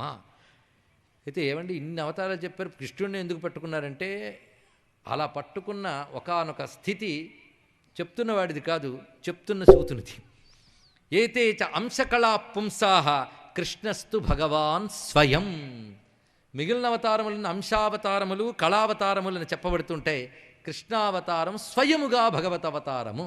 ఇప్పుడు మళ్ళీ నిన్న చెప్పిన మాటకు వెళదాం. బ్రహ్మేతి పరమాత్మేతి భగవానితి కథ్యతే. ఇది చెప్తున్నాడు ఇక్కడ. భగవాన్ అని చెప్పబడుతున్నవాడు బ్రహ్మము పరమాత్మ. కృష్ణస్తు భగవాన్ స్వయం అంటే ఎవడు? ఆ పరబ్రహ్మ పరమాత్మే భగవానుడు. అందుకే ఏవైతే ఉపనిషత్తుల్లో బ్రహ్మతత్వాన్ని రకరకాలుగా చెప్పారో ఆ రకరకాలుగా చెప్పడాన్ని రకరకాల లీలల్లో చూపించాడు కృష్ణుడు. ఇది రహస్యం. ఈ దశమస్కంధం వచ్చినప్పుడు బయటపడతాయి. ఒక్కొక్క లీలలో ఒక్కొక్క ఉపనిషత్తు చూపిస్తాడు భగవానుడు. కనుక ఉపనిషత్తత్వాలు వివేచన చేసుకుంటూ అబ్స్ట్రాక్ట్ అండి, అందట్లేదండి, అయితే రా మా కృష్ణుడి దగ్గరికి. నీకు అందని ఉపనిషత్తత్వాన్ని ఆడుతూ పాడుతూ చూపించేశాడు కృష్ణ పరమాత్మ. కనుక వాడిని పట్టుకోవాలి ఇక్కడ. ఉపనిషదర్థములు ఖలే నిబద్ధం అక్కడ కనబడతాడు. అందుకే కృష్ణావతార మననం సర్వతత్వములను అందిస్తున్నది. అందుకే బ్రహ్మేతి పరమాత్మేతి భగవానితి గచ్చతే అనే మాట తర్వాత కృష్ణస్తు భగవాన్ స్వయం కలుపుకోండి. అప్పుడు భాగవతం ఎవరిదో అర్థమవుతుంది. ఇక్కడ కృష్ణస్తు భగవాన్ స్వయం అన్నప్పుడు భగవానునికి చెందింది భాగవతం. అంటే కృష్ణుడు భగవానుడైతే భాగవతం ఎవరిది? కృష్ణునిది అంటారేమో అందరూ, నేను విందామని. కృష్ణ అంటే పాపాలు పోతాయిట అంటారేమో నా ఆశ. భగవానుడు కృష్ణుడైతే భాగవతం భగవానునిదైతే భాగవతం ఎవరిది? కృష్ణునిది. కృష్ణ పరమాత్మ యొక్క చరిత్ర. చిత్రం ఏంటంటే రామావతారం మొట్టమొదటి రాముడి గురించి ప్రస్తావన మొత్తం రామమే, కానీ కృష్ణావతారం కృష్ణుడితో మొదలవుతుంది, కానీ తర్వాత కృష్ణుడిని మరిపించేటన్ని కథలు ఉన్నాయి ఇందులో. ఎక్కడో 10వ స్కంధంలో వస్తుంది. 12 స్కంధాల్లో 9 స్కంధాలన్నీ మిగిలిన కథలు నడిపేసి 10వ స్కంధం నుంచి కృష్ణుడు వస్తూ ఉంటే మొత్తం భాగవతానికి కృష్ణుడిదని ఎలా చెప్తారండి? అంటే కృష్ణుడిని అర్థం చేసుకోవడం సామాన్యమైన అంశము కాదు. కృష్ణుడిని అర్థం చేసుకోవడానికి ఒక మనఃపరిపక్వత అవసరము. మనఃపక్వత చాలా అవసరం అండి. ఆ మనఃపరిపక్వతకి కుదురుగా కూర్చోవాలి, ప్రపంచాన్ని విస్మరించాలి. ఇప్పుడు 2 వచ్చాయి అప్పుడే లక్షణాలు. 3వది పరమాత్మయే లక్ష్యమని ఉండాలి. 4వది సద్గురువుని ఆశ్రయించి భగవతత్వాన్ని వింటూ వింటూ నీ మనస్సును పక్వం చేసుకుంటే అప్పుడు కృష్ణుడు రాగలడు. అందుకే 9 స్కంధాలు శ్రద్ధగా వింటే ఆ పక్వత ఏర్పడ్డాక అప్పుడు పరీక్షిత్తుకు సుఖయోగీంద్రుడు సంపూర్ణ కృష్ణతత్వాన్ని ఆవిష్కరించాడు. కానీ కృష్ణుడు అక్కడి వరకు రాడా? జాగ్రత్తగా భాగవతం చెప్తే కృష్ణ కథతోనే మొదలైంది భాగవతం. అది మనం చూడబోతున్నాం. మొత్తానికి కృష్ణుడి గురించి చూపిస్తూ ఇక్కడ కృష్ణ పరమాత్మ యొక్క వైభవాన్ని చిన్న చిన్న శ్లోకాల్లో చెప్తూ ఉన్నాడు సూత పౌరాణికుడు. జన్మ గుహ్యం భగవతో ఏతత్ప్రైతో నరః. కృష్ణ పరమాత్మ జన్మించడం ఒక రహస్యం. అక్కడి నుంచి ఆయనవన్నీ కూడా రహస్యములేనాయన. ఎవరైతే ఈ అవతార గాథలన్నింటినీ స్మరిస్తూ ఉంటారో వారు దుఃఖమయ సంసారం నుంచి బయటపడతారు. కనుక భగవదవతార స్మరణ మోక్షహేతువు. ఇది తెలుసుకోవాల్సినది. అంత తేలిగ్గానండి చేసి చూడవయ్యా, ఎందుకు తప్పకుండా ధరిస్తావు. అయ్యా మెట్లెక్కి పైకి వెళ్ళి ఎంత ఆయాసం పడుతున్నారు, లిఫ్ట్ ఎక్కి వెళ్ళిపోండి అంటే ఎలా నమ్ముతామండి? అక్కడ ఎంత కష్టపడితే కానీ వెళ్ళలేదానికి స్విచ్ నొక్కితే వెళ్ళిపోతారా అని కుతర్కం చెయ్యకుండా లిఫ్ట్ ఎక్కి స్విచ్ నొక్కు హాయిగా పైకి వెళ్తావు. ఇక్కడ కృష్ణావతారాన్ని పట్టుకో, లీలలు స్మరించు, తప్పకుండా ధరిస్తావు అని ఇక్కడ చక్కగా చెప్తున్నాడు. ఇక్కడ ఏతద్రూపం భగవతో హ్యరూపస్య చిదాత్మనః. ఏ రూపం లేనివాడు, చిద్రూపమే తనదైనటువంటి వాడు మాయాగుణములు స్వీకరించి మహదాది ప్రకృతుల్ని అంటే మహత్తు, అవ్యక్తము, అహంకారము, పంచభూతములు మొదలైన తత్వములని నియంత్రిస్తూ ఆయన ఈ రూపములు స్వీకరించి భాషిస్తూ ఉన్నాడు. ఇది భగవాను యొక్క దివ్యమైనటువంటి అవతారతత్వము. ఈ చెప్పినవన్నీ కలుపుకుని ఒక్క మాట అంటున్నాడు, ఇదేనయ్యా మొత్తం కలిపి భాగవతం. ఇదం భాగవతం నామ పురాణం బ్రహ్మ సంహితం. ఒకటే మాట. అయితే భగవంతుడు ఇన్ని అవతారాలు ధరించితే అది భగవంతుడు అని మూర్ఖులు తెలుసుకోలేరు, అది భగవంతుడే తెలుసుకుని ఉపాసిస్తారు భక్తులు. చివరికి ఇది అద్భుతమైన ముగింపు. నచాస్య కశ్చిన్ నిపుణేన ధాతురవైతే జంతు కుమనీష ఊతీ. మంచి టర్మ్స్ వస్తాయండి భాగవతంలో, అద్భుతమైన పదాలు దాచిపెట్టుకోండి. కుమనీష, మనీష అంటే బుద్ధి, కుమనీష అంటే కుబుద్ధులు, కుతర్కాలు వితర్కాలు చేసే వాళ్ళందరికీ భగవంతుడు ఇచ్చిన టైటిల్ కుమనీష అని. ఈ కుమనీషులైనటువంటి వాళ్ళు ఎవరైతే ఉన్నారో భగవంతుని యొక్క దివ్యనామ రూపాలు తెలియక అవి ప్రాకృతిక వికారాలు అనుకుంటారు. ఇది ఎలాంటిదంటే ఒక నటుడు ఒక వేషం వేసినప్పుడు వేషమే సత్యమని భ్రమిస్తారు కొందరు, వేషం వేసిన నటుడిని గుర్తిస్తారు కొందరు. కనుక భగవంతుడి అవతారములు తెలుసుకుంటూ ఆయన పరమాత్మని స్పృహతో కొందరు ఉంటారయ్యా. ఆ నటుడిని గుర్తించకుండా వేషమే సత్యం అనుకునేవారు కుమనీషులు. అందుకే భగవంతుడి యొక్క నామరూపములు మనవంటివే అనుకునే వాళ్ళందరూ కూడా కుమనీషులు. అయితే మంచి సుమనస్కులు కొందరు ఉంటారు. వాళ్ళు ఎలా ఉంటారంటే సవేద ధాతు పదవీం పరస్య దురంత వీర్యస్య రథాంగపాణి యో మాయయా సంతతయానువృత్యా భజేత తత్పాద సరోజగంధం. ఎక్కడికక్కడ భాగవతం పూర్తయిపోతాం చూడండి, ఎక్కడికక్కడికి పరిపూర్ణం అనమాట. అది చాలు ఇవాళకి అన్నట్టుగా ప్రతిరోజు భాగవతం చెప్తున్న మహాభాగవతం ఇది సామాన్యం కాదు. ఎవరు తెలుసుకోలేరో చెప్పేశాడు. ఇప్పుడు ఎవరు తెలుసుకోగలరో శ్లోకంలో చెప్తున్నాడు. ఇప్పుడు మనం అందులో ఉందామా ఇందులో ఉందామా? 2 క్లాసిఫికేషన్స్. ఇదిగో ఆయన్ని వీళ్ళు తెలుసుకోలేరు, వీళ్ళు తెలుసుకోగలరు. మనం ఏ క్యూలోకి వెళ్దాం ఆలోచిస్తున్నారా? ఇక్కడికి వచ్చి కూడా మనం రెండో వాళ్ళ దగ్గరికి వెళ్ళాలి కదా. రెండో వాళ్ళు ఎలా ఉంటారో చెప్తున్నాడు ఇక్కడ. ఎవరు తెలుసుకుంటున్నారు? తెలుసుకోవడానికి వీలు లేని పరమాత్మని ఎవరు తెలుసుకోగలరు? దురంత వీర్యస్య రథాంగపాణే. ఆ చక్రపాణి అయిన శ్రీమన్నారాయణ్ణి తెలుసుకోగలిగిన వారంటే యహ అమాయయా సంతతయా అనువృత్యా భజేత. ఆయన భజించాలి, భజించాలి, భజించుట. భజించువాడు భక్తుడు. భజించుట అంటే ఆశ్రయించుట. ఇది ప్రధానమైన అర్థం ఇక్కడ. భజ్ అనే ధాతుకి భత్ సేవాయాం అనే ధాతువు ప్రకారంగా పరమాత్మయందు శ్రద్ధ కలిగి ఆశ్రయించడాన్ని భక్తి అని పేరు. శ్రద్ధ కలిగి ఆశ్రయించడాన్ని. అది 3 రకాలుగా ఉంటే ఆయన తత్వం తెలుస్తున్నది. ఆ 3 ఏమిటంటే అమాయయా, మాయ లేకుండా భజించాలి. మాయ లేకుండా అంటే కపటము లేకుండా. భగవానుడి దగ్గర కపటం కూడదండి. నిన్న చెప్పుకున్నాం కదా కపటం గురించి. కపటము లేకుండా. సంతతయా, అప్పుడప్పుడు కాదు, సంతతయ. బ్రతుకు వెళ్ళిపోతుంది కానీ బతుకుతున్నానే కానీ నా బ్రతుకంతా పరమాత్మ కోసమే. ఇలా బ్రతకాలండి. నువ్వు ఎలా బ్రతికినా అది సంతతయ. సామాన్యమైంది కాదు. దీనికి రామకృష్ణ పరమహంస గొప్ప మాట చెప్తారు. ఒక ఆమె వాళ్ళ భర్త ఏదో పై దేశంలో ఉన్నాడు. తాను తన భర్త అనుమతితో కుటుంబ పోషణ కోసం ఎక్కడో చాకరీ చేస్తుంది ఎవరి దగ్గర. కానీ ఈ పని చేస్తున్న ఆవిడ దృష్టంతా తన యొక్క భర్త పైన ఉంది. పైగా భర్త కబురు రేపు వస్తున్నాడని తెలిసిందిట. ఆ రేపు వస్తున్నాడని తెలిసాక ఇవాళ పొద్దుటి నుంచి ఆవిడ పని ఎలా ఉన్నది అంటే తాను చేస్తున్న పని మరింత శ్రద్ధగా చేస్తుందిట. ఎందువల్లంటే ఏమైనా పనిలో తేడా వస్తే ఆవిడ ఇంకా ఎక్కువగా ఉంచితే తన భర్త వచ్చే సమయానికి తన సంసిద్ధురాలు కాలేదు. అందుకే ఈ పని తొందరగా తెమిలి చేసుకోవాలని చెప్పి ఆ చేస్తున్న పని లోపం లేకుండా ఏకాగ్రంగా చేస్తుంది. కానీ ఎంత ఏకాగ్రంగా పని చేస్తున్నా ఆమె దృష్టి మాత్రం ఎక్కడుందంటే రాబోయే తన భర్త మీద ఉంది. ఆ భర్త మీద ఉంటూ ఆయన వస్తాడు, ఆయన కోసమే నేను జీవిస్తున్నా, ఆయన వచ్చినప్పటికీ ఆయన ఎలా చూడాలి, ఏం చేయాలి, ఇవే ఊహ. పనులేమీ మానలేదు, మరింత శ్రద్ధగా చేస్తుంది, తన భర్తపై ధ్యాస మానలేదు. అందుకే లోకయాత్ర చెయ్యాలని ధర్మాన్ని పాటిస్తూ, ధర్మం తేడా వస్తే మళ్ళీ వెనక్కి రావాల్సి వస్తుందని తెలుసుకుని ధర్మబుద్ధిగా ఉంటూ ఈశ్వర స్పృహతో జీవించడమే సంతతయా. అది భక్తి యొక్క లక్షణము అని చెప్తూ యో మాయయా సంతతయా అనువృత్యా. తర్వాతి మాట అనువృత్తి. అద్భుతమైన మాట అండి. ప్రాచీన ఋషబ్దాల్లో భక్తికి పేరు అనువృత్తి. కిం అనువృత్తిర్న ఫలతి అంటాడు పుష్పదంతుడు మహిమ్న స్తోత్రంలో.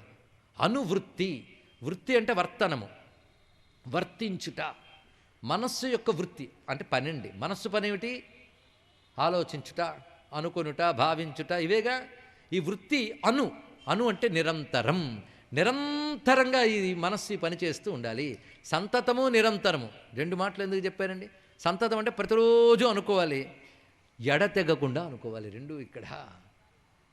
సతు దీర్ఘకాల నైరంతర్య సత్కారాసేవితో దృఢభూమి అంటాడు పతంజలి యోగ సూత్రాల్లో. ఒక సాధన పండాలి అంటే ఉండవలసిన లక్ష్యం ఏంటంటే దీర్ఘకాల నైరంతర్య సత్కారాసేవితో దృఢభూమి. బహుకాలం చేయాలి, విడవకుండా చేయాలి, దృఢంగా చేయాలి, అప్పుడు సిద్ధి. ఇవేవి చేయకుండా ఒడ్డున కూర్చుని కబుర్లాడుతూ ఉంటే దొరుకుతుందా అండి? ఇక్కడ నాయమాత్మ ప్రవచనేన లభ్య. ఆ మాట ఇప్పుడు భాగవతం ఎక్కడికక్కడే పరిపూర్ణమని ఎందుకన్నామో తెలుసుకుందా? ఒక్క శ్లోకం గుర్తున్నా చాలు. ఆ ఒక్క శ్లోకం నిప్పులా హృదయంలోకి చేరి మననంతో జ్వాలైతే మన కర్మల్ని దగ్ధం చేసి తీరుతుందని ఇక్కడ తెలుసుకోవాలి. యో మాయయా సంతతయోనువృత్యా భజేత తత్పాద సరోజ గంధం. ఆ భగవానుడైన నారాయణ యొక్క పాదపద్మాన్ని ఈ విధంగా ఎవడైతే ఆస్వాదిస్తాడో సవేద, వాడు మాత్రమే తెలుసుకోగలుగుతున్నాడు ఆ భగవంతుని. ఇదం భాగవతం నామ పురాణం బ్రహ్మ సంహితం. ఇది వేదస్వరూపమైనటువంటిది. బ్రహ్మ అనగా వేదము, వేదస్వరూపమైన భాగవతం. ఇది ఉత్తమ శ్లోక చరితం, ఉత్తమ శ్లోకుడైన భగవాను యొక్క చరిత్ర. దాన్ని చకార భగవాన్ ఋషి, దాన్ని ఋషి సృజించాడయ్యా. ఎందుకంటే నిశ్రేయసాయ లోకస్య ధన్యం స్వస్త్యజనం మహత్ తదిదం గ్రాహయామాస సుతమాత్మవతాం వరం. ఇది మంగళాలకి నిధానము, ఉత్కృష్టమైనటువంటిది. మానవాళి హితం కోసం తన కుమారుడైన సుఖయోగింద్రుడికి వ్యాసుడు ప్రసాదించాడు అని చెప్తూ ఆ వ్యాసుడు ఏ విధంగా ప్రసాదించాడో ఇక్కడ వివరించబోతున్నాడు.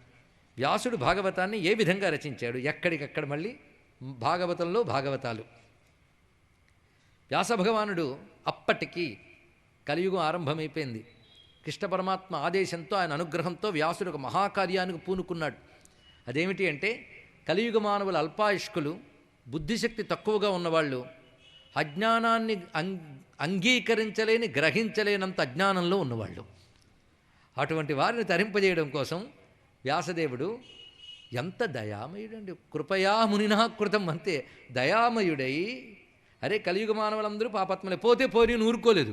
వీళ్ళు బాగుపడడం కోసం మహానుభావుడు చేసిన పని ఏమిటంటే, వేదముల్ని విభాగం చేసి 4గా చేసి, సుమంత, వైశంపాయన, జైమిని, పైల అనేటువంటి శిష్యులకిచ్చి వాటిని వ్యాప్తి చేయించాడు. అక్కడ తాగకుండా పురాణ సంహిత 18 మహాపురాణములు, 18 ఉపపురాణములు రచించి సూతుని ద్వారా వ్యాప్తి చేయించాడు, విద్యని శిష్యుల ద్వారా పంపిస్తూ. ఇక అటు తర్వాత ఆ మహానుభావుడు భారతాన్ని రచించాడు. ఇంకా అది మహాభారతం, అదిగో మహా సముద్రం, దాన్ని రచించాడు.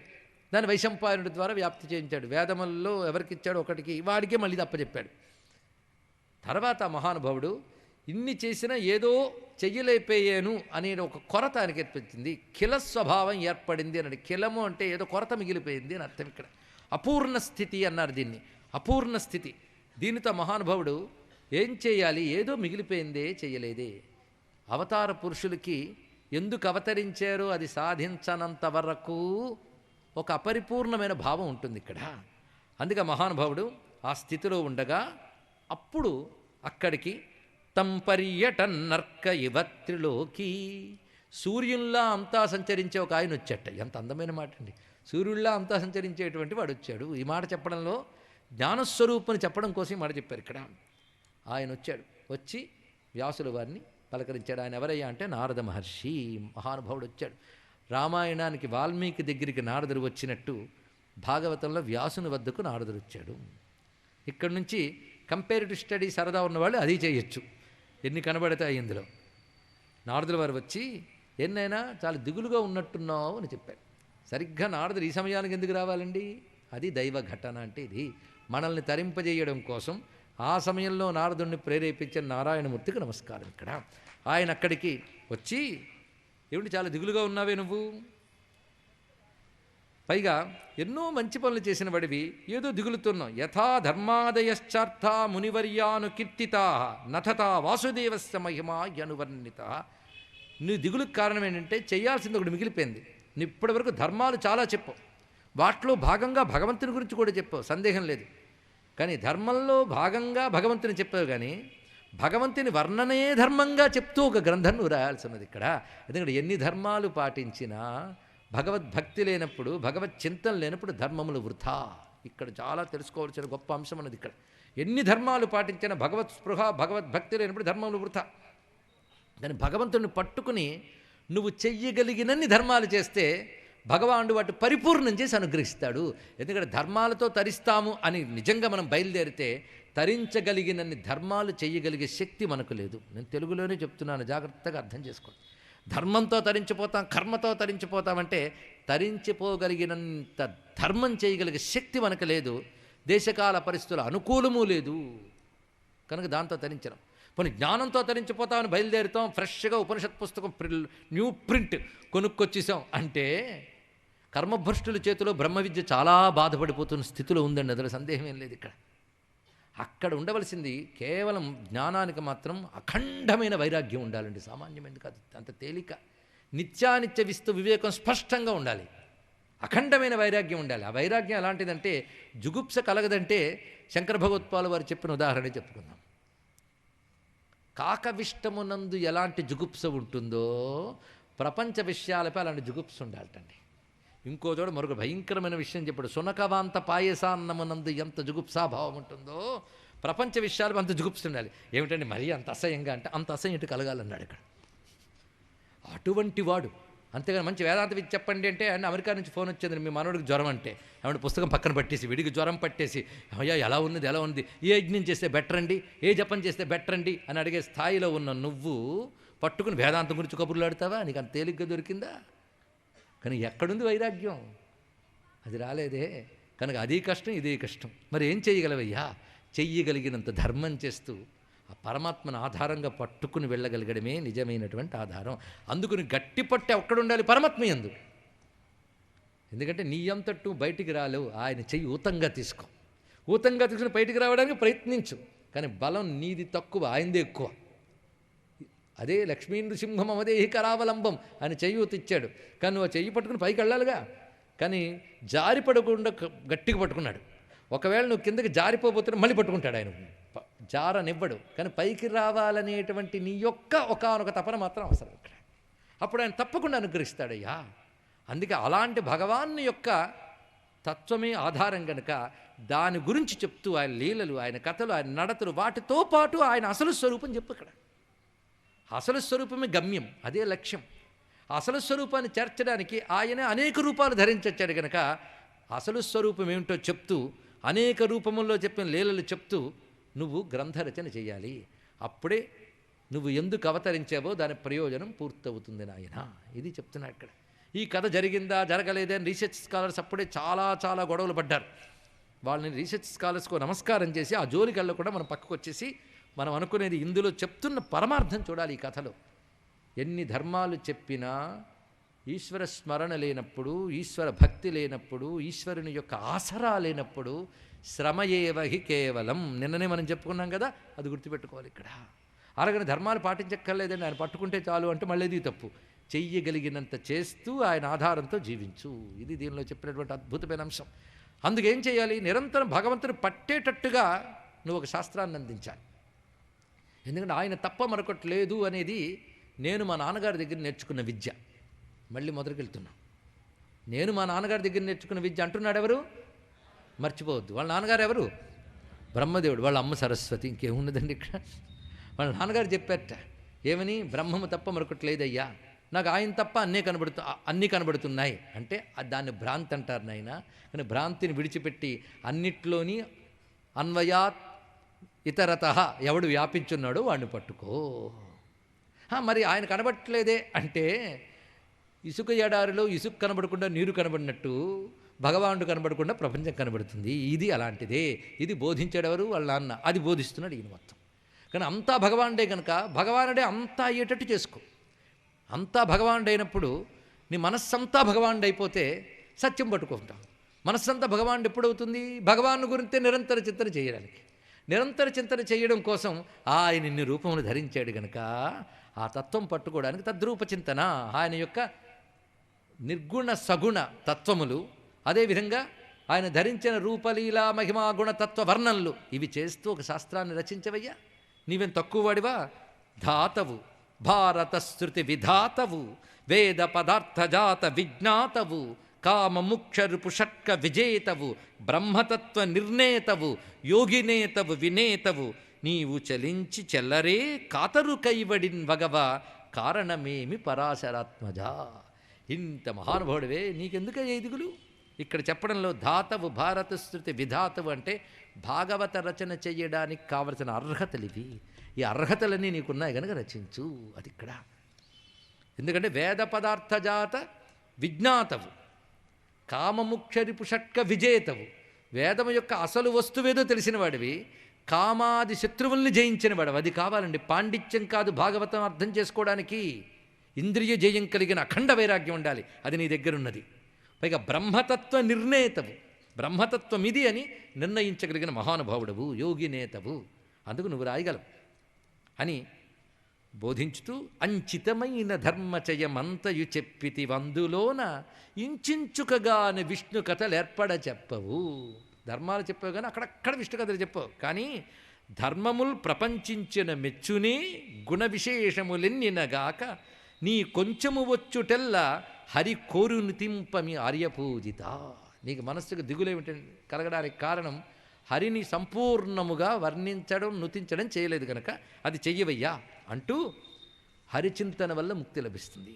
హరిచింతన కలగాలి అంటే కేవలము మహత్పురుషుల్ని ఆశ్రయించడం వల్లే కలుగుతుంది. మహత్సంగం ఎంతో గొప్పది నాయన అని చెప్తూ భగవంతుని పట్టుకుంటే తరించిపోతారు అని నాకు సత్పురుషులు చెప్పారు. వాళ్ళ మాటలపై అచంచలమైన శ్రద్ధతో నేను ఆయన పట్టుకున్నాను. ఆ పట్టుకోవడం వల్ల ఇవాళ నీకు ఉపదేశించగలిగినట్టు జీవన్ముక్తుడయ్యాను. నారదుడు అవతరించాడు తప్ప జన్మించలేదు, రెండుకి తేడా ఉన్నది. జన్మంటే కర్మ కొద్దీ వస్తుంది, అవతారం లోకక్షేమం కోసం వస్తుంది. ఇది రెండింటికి అర్థం ఇక్కడ. అందుకు లోకక్షేమం కోసం వచ్చాడు, కానీ జీవన్ముక్తుడు ఆయన ఎప్పుడు బ్రహ్మతో తాను అభిన్నుడుగానే ఉన్నటువంటి వాడు. ఇవాళ నీకు ఉపదేశించగలిగే స్థితి ఇవాళ నాకు వచ్చిందంటే పూర్వంలో నా స్థితి ఒకటి చెప్తాను, అది విను అని చెప్తున్నాడు ఇక్కడ, కథతో బోధిస్తున్నాడు. అహం పురాతీత భవే భవం మునే దాస్యాస్తు కస్యాశ్చన వేదవాదినాం నిరూపితో బాలక ఏవ యోగినాం శుశ్రూషణే ప్రావృషి నిర్వివీక్షతాం. పూర్వకల్పంలో, ఇప్పుడు చూడండి ఈ కథ చెప్తున్నది మొన్నటి ఈ కలియుగం ఆరంభంలో, ఈ కలియుగ ఆరంభంలో, మొన్నటి ద్వాపరం అవగానే. పూర్వకల్పం అంటే ఇప్పుడున్న శ్వేతవరాహకల్పం కాదురా, పూర్వకల్పాలలో ఎప్పటిదో. ఈ జీవుడు ఎప్పటివాడండి, ఎన్ని కల్పాలు పుడుతూ చస్తూ పుడుతూ వచ్చాము. నేను పూర్వకల్పంలో ఒక దాసికి పుత్రుడిగా ఉన్నటువంటి వాడిని. ఆ దాసి కూడా ఎవరికి? ఒక వేదవేత్తలకి దాసిగా నియోగింపబడింది ఆమె. అది అదృష్టం అండి ఇక్కడ. వేదవేత్తలు శాస్త్రవేత్తలకి దాసిగా ఆమె నియోగింపబడింది. అప్పుడు నేను వాళ్ళకి కైంకర్యం చేస్తూ దాసీపుత్రుడిగా వాళ్ళతోనే ఉన్నాను అక్కడ. వాళ్ళెవరు? శాస్త్రవేత్తలు, బ్రహ్మవేత్తలు. వారు శరద్వర్ష కాలంలో, శరత్తు వర్ష అంటే శరదృతువు వర్ష ఋతువు, లేదా వర్ష ఋతువు శరదృతువు అనుకుందాం. ఈ రెండు ఋతువుల్లో వాళ్ళు ఒక చోట కదలకుండా ఉంటారు. దీన్ని చాతుర్మాస్యములు అంటారు. చాతుర్మాస్యాల్లో బ్రహ్మవేత్తలు ఒక చోట కూర్చొని ఉంటారు, సంచరించకుండా నియమబద్ధులే, వ్రతబద్ధులే ఉంటారు. వారికి శుశ్రూష చేయడం కోసం నియోగింపబడింది ఆవిడ. ఆవిడ పుత్రుడు అక్కడే ఉన్నాడు. కానీ వాళ్ళు నిరంతరం చేస్తున్న పని ఏమిటి? బ్రహ్మతత్వ విచారం, బ్రహ్మము గురించి. బ్రహ్మం అంటే భగవానుడేగా, ఆయన గురించి చెప్తూ ఉంటే అవి వింటూ కూర్చున్నట్టు పిల్లాడు. చూసారా? అది అదృష్టం అండి. ఎందుకంటే కొంతమంది అక్కడే తిరుగుతారు కానీ విలువ తెలియదు. ఇది ఎలాంటిదంటే ఒక తోటలో తిరుగుతున్న పేడపురుక్కి పువ్వు మకరందం తెలియదు, ఎక్కడి నుంచో వచ్చిన తుమ్మిదికి తెలుస్తుంది. కానీ దగ్గరుంటే చాలు అనుకోవద్దు, దగ్గరున్న విలువ తెలియదు, దూరం ఉన్నవాడికి తెలుస్తుంది. అందుకు కొందరికి తెలియదు, ఆ దాసికి తెలియలేదు, దాసిపుత్రుడికి తెలిసింది. చూడండి ఇక్కడ దాసీపుత్రుడు అక్కడే ఉన్నాడు. వాళ్ళు చెప్తున్న మాటలు అతన్ని స్పందింపజేశాయి. వెంటనే రోజు వింటూ ఉన్నట్టు వాళ్ళు చెప్పినవి ఆనందపరుసులైపోతున్నాడు. అవండి పూర్వజన్మ సంస్కారములు. భగవత్కత్త ఆనందపరుసులైపోయాడు. మొత్తం 4 మాసాలు అయిపోయాయి. వాళ్ళు వెళ్ళిపోబోతున్నారు ఇక్కడి నుంచి మరొక ప్రాంతానికి. అమ్మ ఇక్కడ నా పని అయిపోయింది, మరో పని చూసుకోవాలనుకుంటుంది ఆవిడ. కానీ ఈయన భోరుమని ఏడ్చాడు, వాళ్ళ పాదాలు పట్టేసుకున్నాడు. మీరు వెళ్ళిపోతే నా గతి ఏమిటి? మహాత్పురుషుల సాంగత్యం స్వర్గతుల్యం, వాళ్ళు లేనప్పుడు ఇది నరకమే, నా గతి ఏమిటి అని ఏడ్చాడు. నాయన మేము చెప్పినవన్నీ జాగ్రత్తగా విన్నావు కదా, ఇది భాగవతుల ధర్మం. నిరంతరం భగవచ్చింతన. సృష్టిలో జగత్తులో కలిగిన సంఘటనలన్నింటినీ కూడా హృదయంలోకి రానియకుండా, చలించకుండా ఆ భగవాన్ని తత్వాన్ని ఇప్పుడు మననం చేసుకో. మననం చేసుకోవడం కోసం ఆయన తత్వాన్ని కలుపుకున్న నామములు ఉంటాయి, అవి నీకు ఉపదేశిస్తున్నాం, దీన్ని నువ్వు జపం చేసుకో. భగవంతుడి స్వరూపం ఏంటో నువ్వు ఇంతవరకు విన్నావు 4 నెలలు. విన్నదాన్ని మననం చేసుకోవడానికి మంత్రం చాలా అవసరము. మంత్రోపాసన లేనిది కేవల తర్క వితర్కాలతో తరించడం. అందుకు నీకు మంత్రం చెప్తున్నాను, దీన్ని జపం చేసుకుంటూ నువ్వు చింతన చేస్తూ ఉండు, నీకు తప్పక నారాయణ అనుగ్రహం లభిస్తుంది అన్నారు ఇక్కడ. కనుక తరించడానికి మొదలుపెట్టి ఏమైందండి? సత్పురుష సాంగత్యం. వాళ్ళ మంత్రం చెప్తున్నారు. వ్యాసుడి చమత్కారం ఏంటంటే ఇది మంత్రం అని చెప్పకుండా లోపల పెట్టేశాడు. పట్టుకోగలిగిన పట్టుకోవాలి. ఈ మంత్రం భాగవతంలో ప్రధానంగా 2 పర్యాయాలు వస్తుంది. వివిధ సమయాల్లో వచ్చిన 2 పర్యాయాలు. ఇక్కడది చెప్పబడుతున్నది నారదుల వారు, ఇంకా నారదుడు కాదు, దాసీపుత్రుడు. దాసీపుత్రుడు పొందిన ఉపదేశ మంత్రం. నమో భగవతే తుభ్యం వాసుదేవాయ ధీమహి ప్రద్యుమ్నాయ అనిరుద్ధాయ నమః సంకర్షణాయ చ. ఇది మహామంత్రం అండి, సామాన్యం కాదు. ఎందుకంటే సృష్టి స్థితి లయలు అనబడే ప్రపంచంలో 3 పనులకి ఏ పరమాత్మ కారణమో వాడి పేరు వాసుదేవుడు. ఆ వాసుదేవుడు సృష్టి చెయ్యాలన్నప్పుడు మహా తేజస్సుతో వ్యక్తమవుతాడు. ప్రకృష్టమైన ద్యుమ్న తేజస్సు, ఆ ప్రకృష్టమైన తేజస్సుతో సృష్టి చేసేటప్పుడు వ్యక్తమవుతాడు కనుక ప్రద్యుమ్నుడు. ఈ సృష్టికి ఎటువంటి నిరోధము లేకుండా స్థితి చేస్తూ రక్షణ చేస్తాడు కనుక అనిరుద్ధుడు రెండవది. ప్రళయకాలంలో సృష్టి అంతటి తన లోపల లాగేసుకుంటాడు కనుక సంకర్షణుడు. సృష్టి స్థితి లయములు చేయగలిగేటువంటి పరమాత్మ యొక్క స్వరూపం ప్రద్యుమ్న, అనిరుద్ధ, సంకర్షణ. ఈ 3ంటికి మూలమెవడు? వాడు వాసుదేవుడు. ఈ 4 సృష్టి నడుస్తోంది కనుక చతుర్వ్యూహాలతో నడుపుతున్నాడు. వీడిని చతుర్వ్యూహ రూపములు అంటారు. ప్రపంచం అంటే ఇంతేనండి. ఇందులో ప్రద్యుమ్న అనిరుద్ధ సంకర్షణ అకార ఉకార మకారములు అతీతమైన తురీయం వాసుదేవం.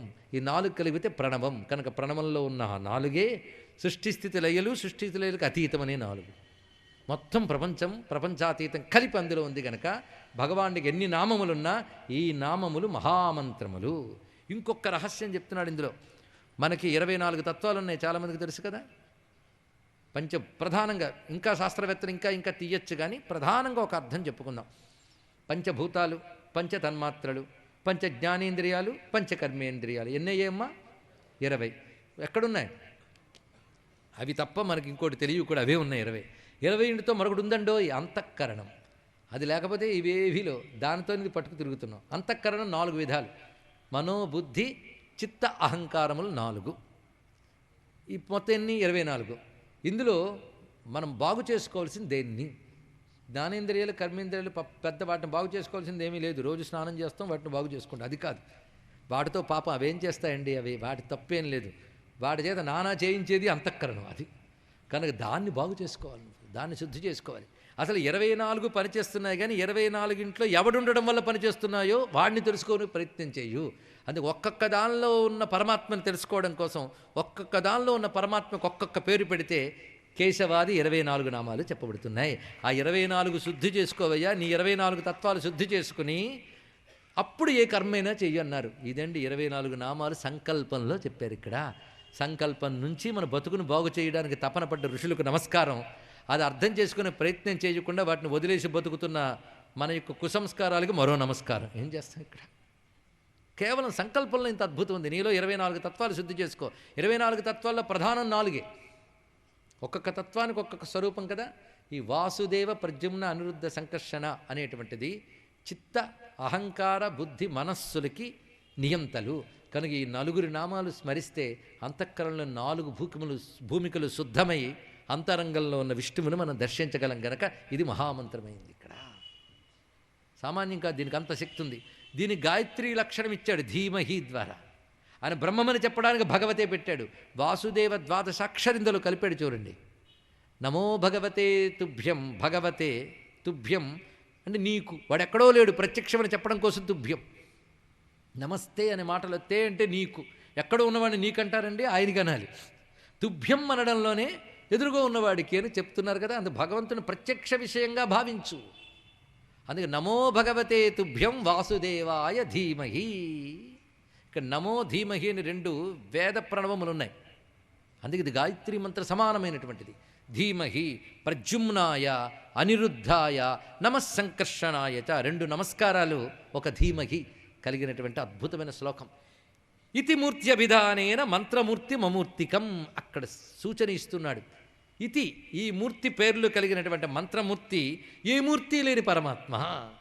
అటువంటి యజ్ఞపురుషుని జ్ఞానముతో ఉపాసన చెయ్యు అని చెప్పి వాళ్ళు ఆశీర్వదించి వెళ్ళిపోయారు. అక్కడి నుంచి వాళ్ళ అమ్మగారు ఏదో పని చూసుకున్నారు. వాళ్ళ అమ్మ వెంట వీడు తిరుగుతున్నాడు. తల్లిని విడిచిపెడతాడా? కానీ తల్లి వెంట తిరిగి పనిచేస్తున్నాడు. కానీ గురువులు చెప్పిన మాటలు మర్చిపోకుండా, మంత్రాన్ని విడవకుండా నిరంతర నిరంతర నిరంతర చింతనలో పడిపోయాడు మహానుభావుడు. మరొకట్లేదు, నిరంతర చింతన చేస్తూ ఉంటే ఒకసారి ఆయన తల్లి ఆవు పాలు పితకడం కోసం ఇంటి నుంచి బయటకు వెళుతుంటే పాము కాటికి మరణించింది. ఈ మహానుభావుడు ఈశ్వరానుగ్రహంలో ఇది ఒక భాగం అనుకుని వెళ్ళిపోయాడు. అంటే తల్లిపోతే ఈశ్వరుడు దయ అనుకున్నాడు అనుకో, దయచేసి. ఆయనకి ఈశ్వర చింతనకి ఉన్న ఒక్క అడ్డంకి కూడా పోయింది. ఇంకా తదేక చింతనతో తిరుగుతున్నాడు. స్ఫీతాన్ జనపదాంస్తత్ర పురగ్రామ వ్రజాకరాన్. ఎన్ని తిరిగాడో రచించాడు ఇక్కడ చూడండి. ఈ మాట చెప్పేటప్పుడు సరిగ్గా విద్యారణ్యుల వారు శంకర విజయంలో చెప్పిన మాట గుర్తొస్తుంది. శంకర భగవత్పాలు 8 ఏళ్ల పిల్లవాడు బయలుదేరి వెళ్ళిపోయాడు. వెళుతున్నప్పుడు అనేక రకాలైన లోకాలను చూసేట ఆయన. అంటే భూలోకంలోనూ లోకాలు, జనపదాలు, నగరాలు, పల్లెలు, రకరకాల జీవనులు, దీనులు, సంపన్నులు, దరిద్రులు, ఉత్సాహభరితులు, దిగులుతో ఉండేవారు, అన్ని రకాల వాడిని చూస్తున్నాడు. చూస్తుంటే లోకం యొక్క వైచిత్ర్యం తెలిసింది. ఈ లోకానికి ఎదమిత్తమైన స్వరూపం లేదు. వాళ్ళు లోకాలను అధ్యయనం చేస్తున్నారు. అది చెప్పడం కోసం ఇక్కడ వర్ణించారండి 10 శ్లోకాలు. ఎలాగంటే జగదింద్రజాల రచన పఠీయసే. ఒక ఐంద్రజాలికుడు ఇంద్రజాలాన్ని మనం ఎలా చూస్తామో యోగి ప్రపంచాన్ని అలా చూస్తాడు అన్నాడు. ఎంత రమ్యమైన విషయం అండి ఇక్కడ. ఇంద్రజాలం సత్యమా అసత్యమా? నేను ఇంద్రజాలం గురించి అడుగుతున్నా, మాయాతత్వం కాదు. సత్యమా అసత్యం? కానీ చూస్తున్నంతసేపు సత్యం అనిపిస్తుందిగా. కానీ ఇంద్రజాలం చూసినప్పుడు ఎంజాయ్ చేయొచ్చు, ఆహా ఏమి ఇంద్రజాలం అని. కానీ ఇంద్రజాలం చూసి సత్యం అనుకుంటే నీకు భయం పట్టేస్తావు. ఎందుకు అనవసరంగా ఇంద్రజాలాన్ని సత్యం అనుకుని భ్రాంతి చెందుతూ, ఇంద్రజాలం నిప్పు చూడగానే నీకు వేడొచ్చి ఇంద్రజాలాన్ని ఉప్పెన రాగానే నువ్వు తడిసిపోయినట్టు భావిస్తే భ్రాంతి. కానీ నిప్పుని నీటిని కూడా లేనిది పుట్టించిన ఇంద్రజాలకుడిని మెచ్చుకోవాలి నువ్వు ఇక్కడ. కనుక ఇంద్రజాలుకుని యందు ఎలా ఉన్నదో ప్రపంచము పరమాత్మ యందు అలా ఉన్నది. అప్పుడు ప్రపంచం ఎక్కడికి పోలేదు, ఇంద్రజాలం ఎక్కడికి పోలేదు. ఇంద్రజాలం చూస్తేనే ఇది ఐంద్రజాలకుడి టెక్నిక్, ఆయన గొప్పతనమని ఎలా మెచ్చుకుంటున్నావో ప్రపంచమనే ఇంద్రజాలానికి ఇంద్రజాలికుడైన పరమాత్మను అలా మెచ్చుకుంటాడయ్యా యోగి. కనుక నారదుల వారు దేశాటన చేస్తున్నప్పుడు ఇంద్రజాలము పరిశీలిస్తూ గురువులు ఇచ్చిన జ్ఞానంతో చూస్తున్నాడు గనక దృష్టి మారిపోయింది. సృష్టి ఎప్పుడు మారదు, అలాగే ఉంటుంది. దృష్టి మారాలండి ఇక్కడ. మన కోసం ఒక్కసారి సృష్టి భగవంతుడు పక్కకి తీసేసి విశ్వరూపం వేసుకుని వస్తాడు అనుకోవద్దు. నీ దృష్టి మార్చుకోవయ్యా అన్నాడు. ఒక ఆయన చెప్పేటాడు పెద్ద సంపన్నుడి దగ్గరికి వెళ్ళి, నా కంటికి ఏదో రోగం ఉందండి, నువ్వు నీలి రంగు చూస్తే నీ దోషం పోతుందయ్యా అని చెప్పేట. సంపన్నుడు కదా, ఎక్కడికి వెళ్ళిన ముందు పెయింటర్స్ బయలుదేరుతున్నారు. ఇది ఎక్కడికి వెళ్తాడు, గోడలకి నీళ్ళు రంగు పూసేయడం, బట్టలకి నీళ్ళు రంగు పూసి ఇదే పనిట. కనుక ఊరంతా నీళ్ళు రంగే. సంపన్నుడు వీడు ఎక్కడికి వెళ్తే నీళ్ళు రంగు. నీరు రంగు సమస్య కూడా వచ్చింది వీడికి. ఇది ఒక మానసిక వ్యాధి అయింది. కొన్నాళ్ళ తర్వాత ఆయన వచ్చాడు, ఏం చేస్తున్నావు అంటే, ఎక్కడ పెడితే నీళ్ళు రంగు పూస్తున్నాయి. ఎందుకయ్యా అనవసరంగా బాధపడతావు, నీళ్ళు రంగు కళ్ళజోడుకటి పెట్టుకో, మొత్తం నీళ్ళు రంగులు కనబడుతుంది. సింపుల్ తేలిపోయింది ఇక్కడ. కనుక ప్రపంచాన్ని మార్చే పని దగ్గర బుద్ధి మార్చుకో, సృష్టి మార్చుకో, దృష్టి మార్చుకో, తెలుసుకో. ఇక్కడ నీ దృష్టి జ్ఞానమయం కృత్వా ఏకత్వం అనుపశ్యతి, అది చెప్పాడు ఇక్కడ. అద్భుతమైన విషయం. అందుకే జగత్తునంతటిని చూస్తూ వెళ్తున్నాడు పిల్లాడు. గురువులిచ్చిన జ్ఞానాన్ని విస్మరించకుండా, మంత్రాన్ని విస్మరించకుండా. మంత్రాన్ని అంటే కేవలం శబ్దాన్ని జడంగా వల్లివెయ్యడం కాదు, దాని స్ఫూర్తిని పొందగలగాలి, దాని యొక్క తత్వాన్ని తెలియగలగాలి. అలా అందుకే మంత్రమూర్తి మమూర్తిమా అన్నమాట అన్నాడు అక్కడ. నిందక జాగ్రత్తగా విన్నారా? ఏ మూర్తి లేనివాడు మంత్రమూర్తి అయి ఉండే నిన్ను అనుగ్రహిస్తున్నాడని తెలుసుకుని ఆ యజ్ఞస్వరూపుడైన నారాయణను ఉపాసించు. అదే చేస్తూ చేస్తూ ఒక చోట క్రమంగా తస్మిన్ నిర్మనుజైరణ్యే పిప్పలోపస్థ ఆశ్రిత, ఒక రావి చెట్టు మొదట్లో కూర్చున్నాడు. కూర్చుని స్వామిని ధ్యానిస్తున్నాడు. అలా ధ్యానించగా ధ్యానించగా ధ్యానించగా ఆయన అంతరంగంలో ఉన్న స్వామి ఆయన ఎదురుగా ప్రత్యక్షమయ్యాడు. ఒక్కసారి జాయతశ్చరణాంభోజం భావనిర్జిత చేతసా ఔత్కంఠ్యాశ్రుకలాక్షస్య హృద్యాసీన్మే శనైర్హరి. నా హృదయమునందు ఆ పరమాత్మ అనుభూతిలోకి వచ్చాడు, దర్శనమయ్యాడు. ఎప్పుడైతే భగవద్ అనుభవం, భగవద్ దర్శనం లభించిందో నేను ఆశ్చర్యచకితుడినైపోయి దివ్యానందాన్ని అనుభవించానయ్యా. ఏది ధ్యానమో ఏది దర్శనమో తేడా ఎలా తెలుస్తుంది? ఇది పెద్ద ప్రశ్న కదా. ధ్యానం చేస్తున్నంతసేపు పర్వాలేదు, ధ్యానము దర్శనం తేడా దర్శనం అయ్యేకు తెలుస్తుంది, అంతవరకు తెలియదు. ఇక్కడ దర్శనం అయ్యేకు వచ్చే అనుభూతిలో సందేహం ఉండదు. అప్పుడు దర్శనం కలిగినప్పుడే ధ్యానానికి దర్శనానికి తేడా తెలుస్తుంది, కానీ అంతవరకు తెలియదు. ఈయనకి అనుభూతి కలగ్గానే వెంటనే ఆనందపరుసుడైపోయాడు. కానీ క్షణకాలంలో స్వామి అంతర్ధానం అయిపోయాడు. కనబడి వెంటనే అంతర్ధానం అయిపోయాడు. అప్పుడు కింద పడి ఆడవడం మొదలుపెట్టాడండి. ఇక్కడ అసలు తెలియకపోతే ఏదో విషయం రుచి తగిలి వెళ్ళిపోతే ఎలా ఉంటుందండి? ఏ పరమాత్మ కోసం తప్పించుతూ ప్రపంచాన్ని విస్మరించి విడిచి వచ్చాడో ఆ పరమాత్మ దొరికి వెళ్ళిపోతే పడే తపన ఎలాంటిది అంటే, భాగవతం వర్ణిస్తుంది. ఒక పీనాసువాడు బోలుడంత ధనం కూడబెట్టుకున్నాక క్షణంలో ఆ ధనమంతా ఎవడైనా దోచుకుపోతే వాడు ఎలా గుండె బాదుకుని గిలగిల్లాడతాడో, భక్తుడు భగవద్విరహంతో అంత తపన పడతాడండి అన్నాడు. మనకి ఈ భాషలో చెప్తే కానీ అర్థం కాదని ఋషికి తెలుసు. ఎందుకంటే వేటికి గిలగిల్లాడతామో ఆయనకు తెలుసు. ఇక్కడ ఆ తపన అర్థం కావడం మహా కష్టం అండి. అదృష్టవశాత్తు అందరికీ రాదు ఆ తపన. కోటికొకడికొచ్చినా చాలు వాడు తపన పడతాడు. రేపు చూసుకుంటాం, ఎల్లుండి చూసుకుంటాం, ఈ జన్మ ఇలాగైపోని, ప్రస్తుతం తీరిక లేదు. అందుకే భగవానుడు కొన్ని జన్మల వాయిదా పెట్టాడు. ఇది బాగా తెలుసుకోండి. ఇక్కడ ఈ తపన పెడితే పోతే కొన్ని జన్మల్లోనూ వస్తుంది. ఇక్కడ ఇది తెలుసుకోవాల్సినది. ఆ తపన వెంటనే ఏడవడం మొదలుపెట్టాడు. ఆయన ఏడుస్తున్నాడు. ఆ ఏడుపు తట్టుకోలేక ఒక ధ్వని వినబడింది. ఇందాక కనబడ్డాడు, ఇప్పుడు వినబడ్డాడు స్వామి. ఏమనంటే, కాసింత యోగానికే నన్ను చూసేయగలవా అన్నట్టండి. ఆ మాట చూడండి ఇక్కడ. అవిపక్వ కషాయానాం దుర్దర్శోహం కుయోగినాం. కుయోగినాం అనే మాటకి చెడ్డ యోగులను అర్థం కాదు, యోగ పక్వత రాని వాళ్ళు. అటువంటి వాళ్ళు అవిపక్వ కషాయానాం, పక్వత లేనటువంటి వారికి నేను దొరకడం మహా కష్టం. మరెందుకు కనిపించి వెళ్ళిపోయావు? నేను కనిపించి వెళ్ళిపోతే నన్ను చూడడం కోసం నువ్వు ఏడుస్తావు చూసావా, ఆ తపన నీ కర్మల్ని క్షయించేస్తుంది. ఎందుకంటే దుఃఖపడితేనే కానీ పాపక్షయం కాదు. నువ్వు ప్రపంచం కోసం దుఃఖపడవు, అలా తయారైపోయావు నువ్వు.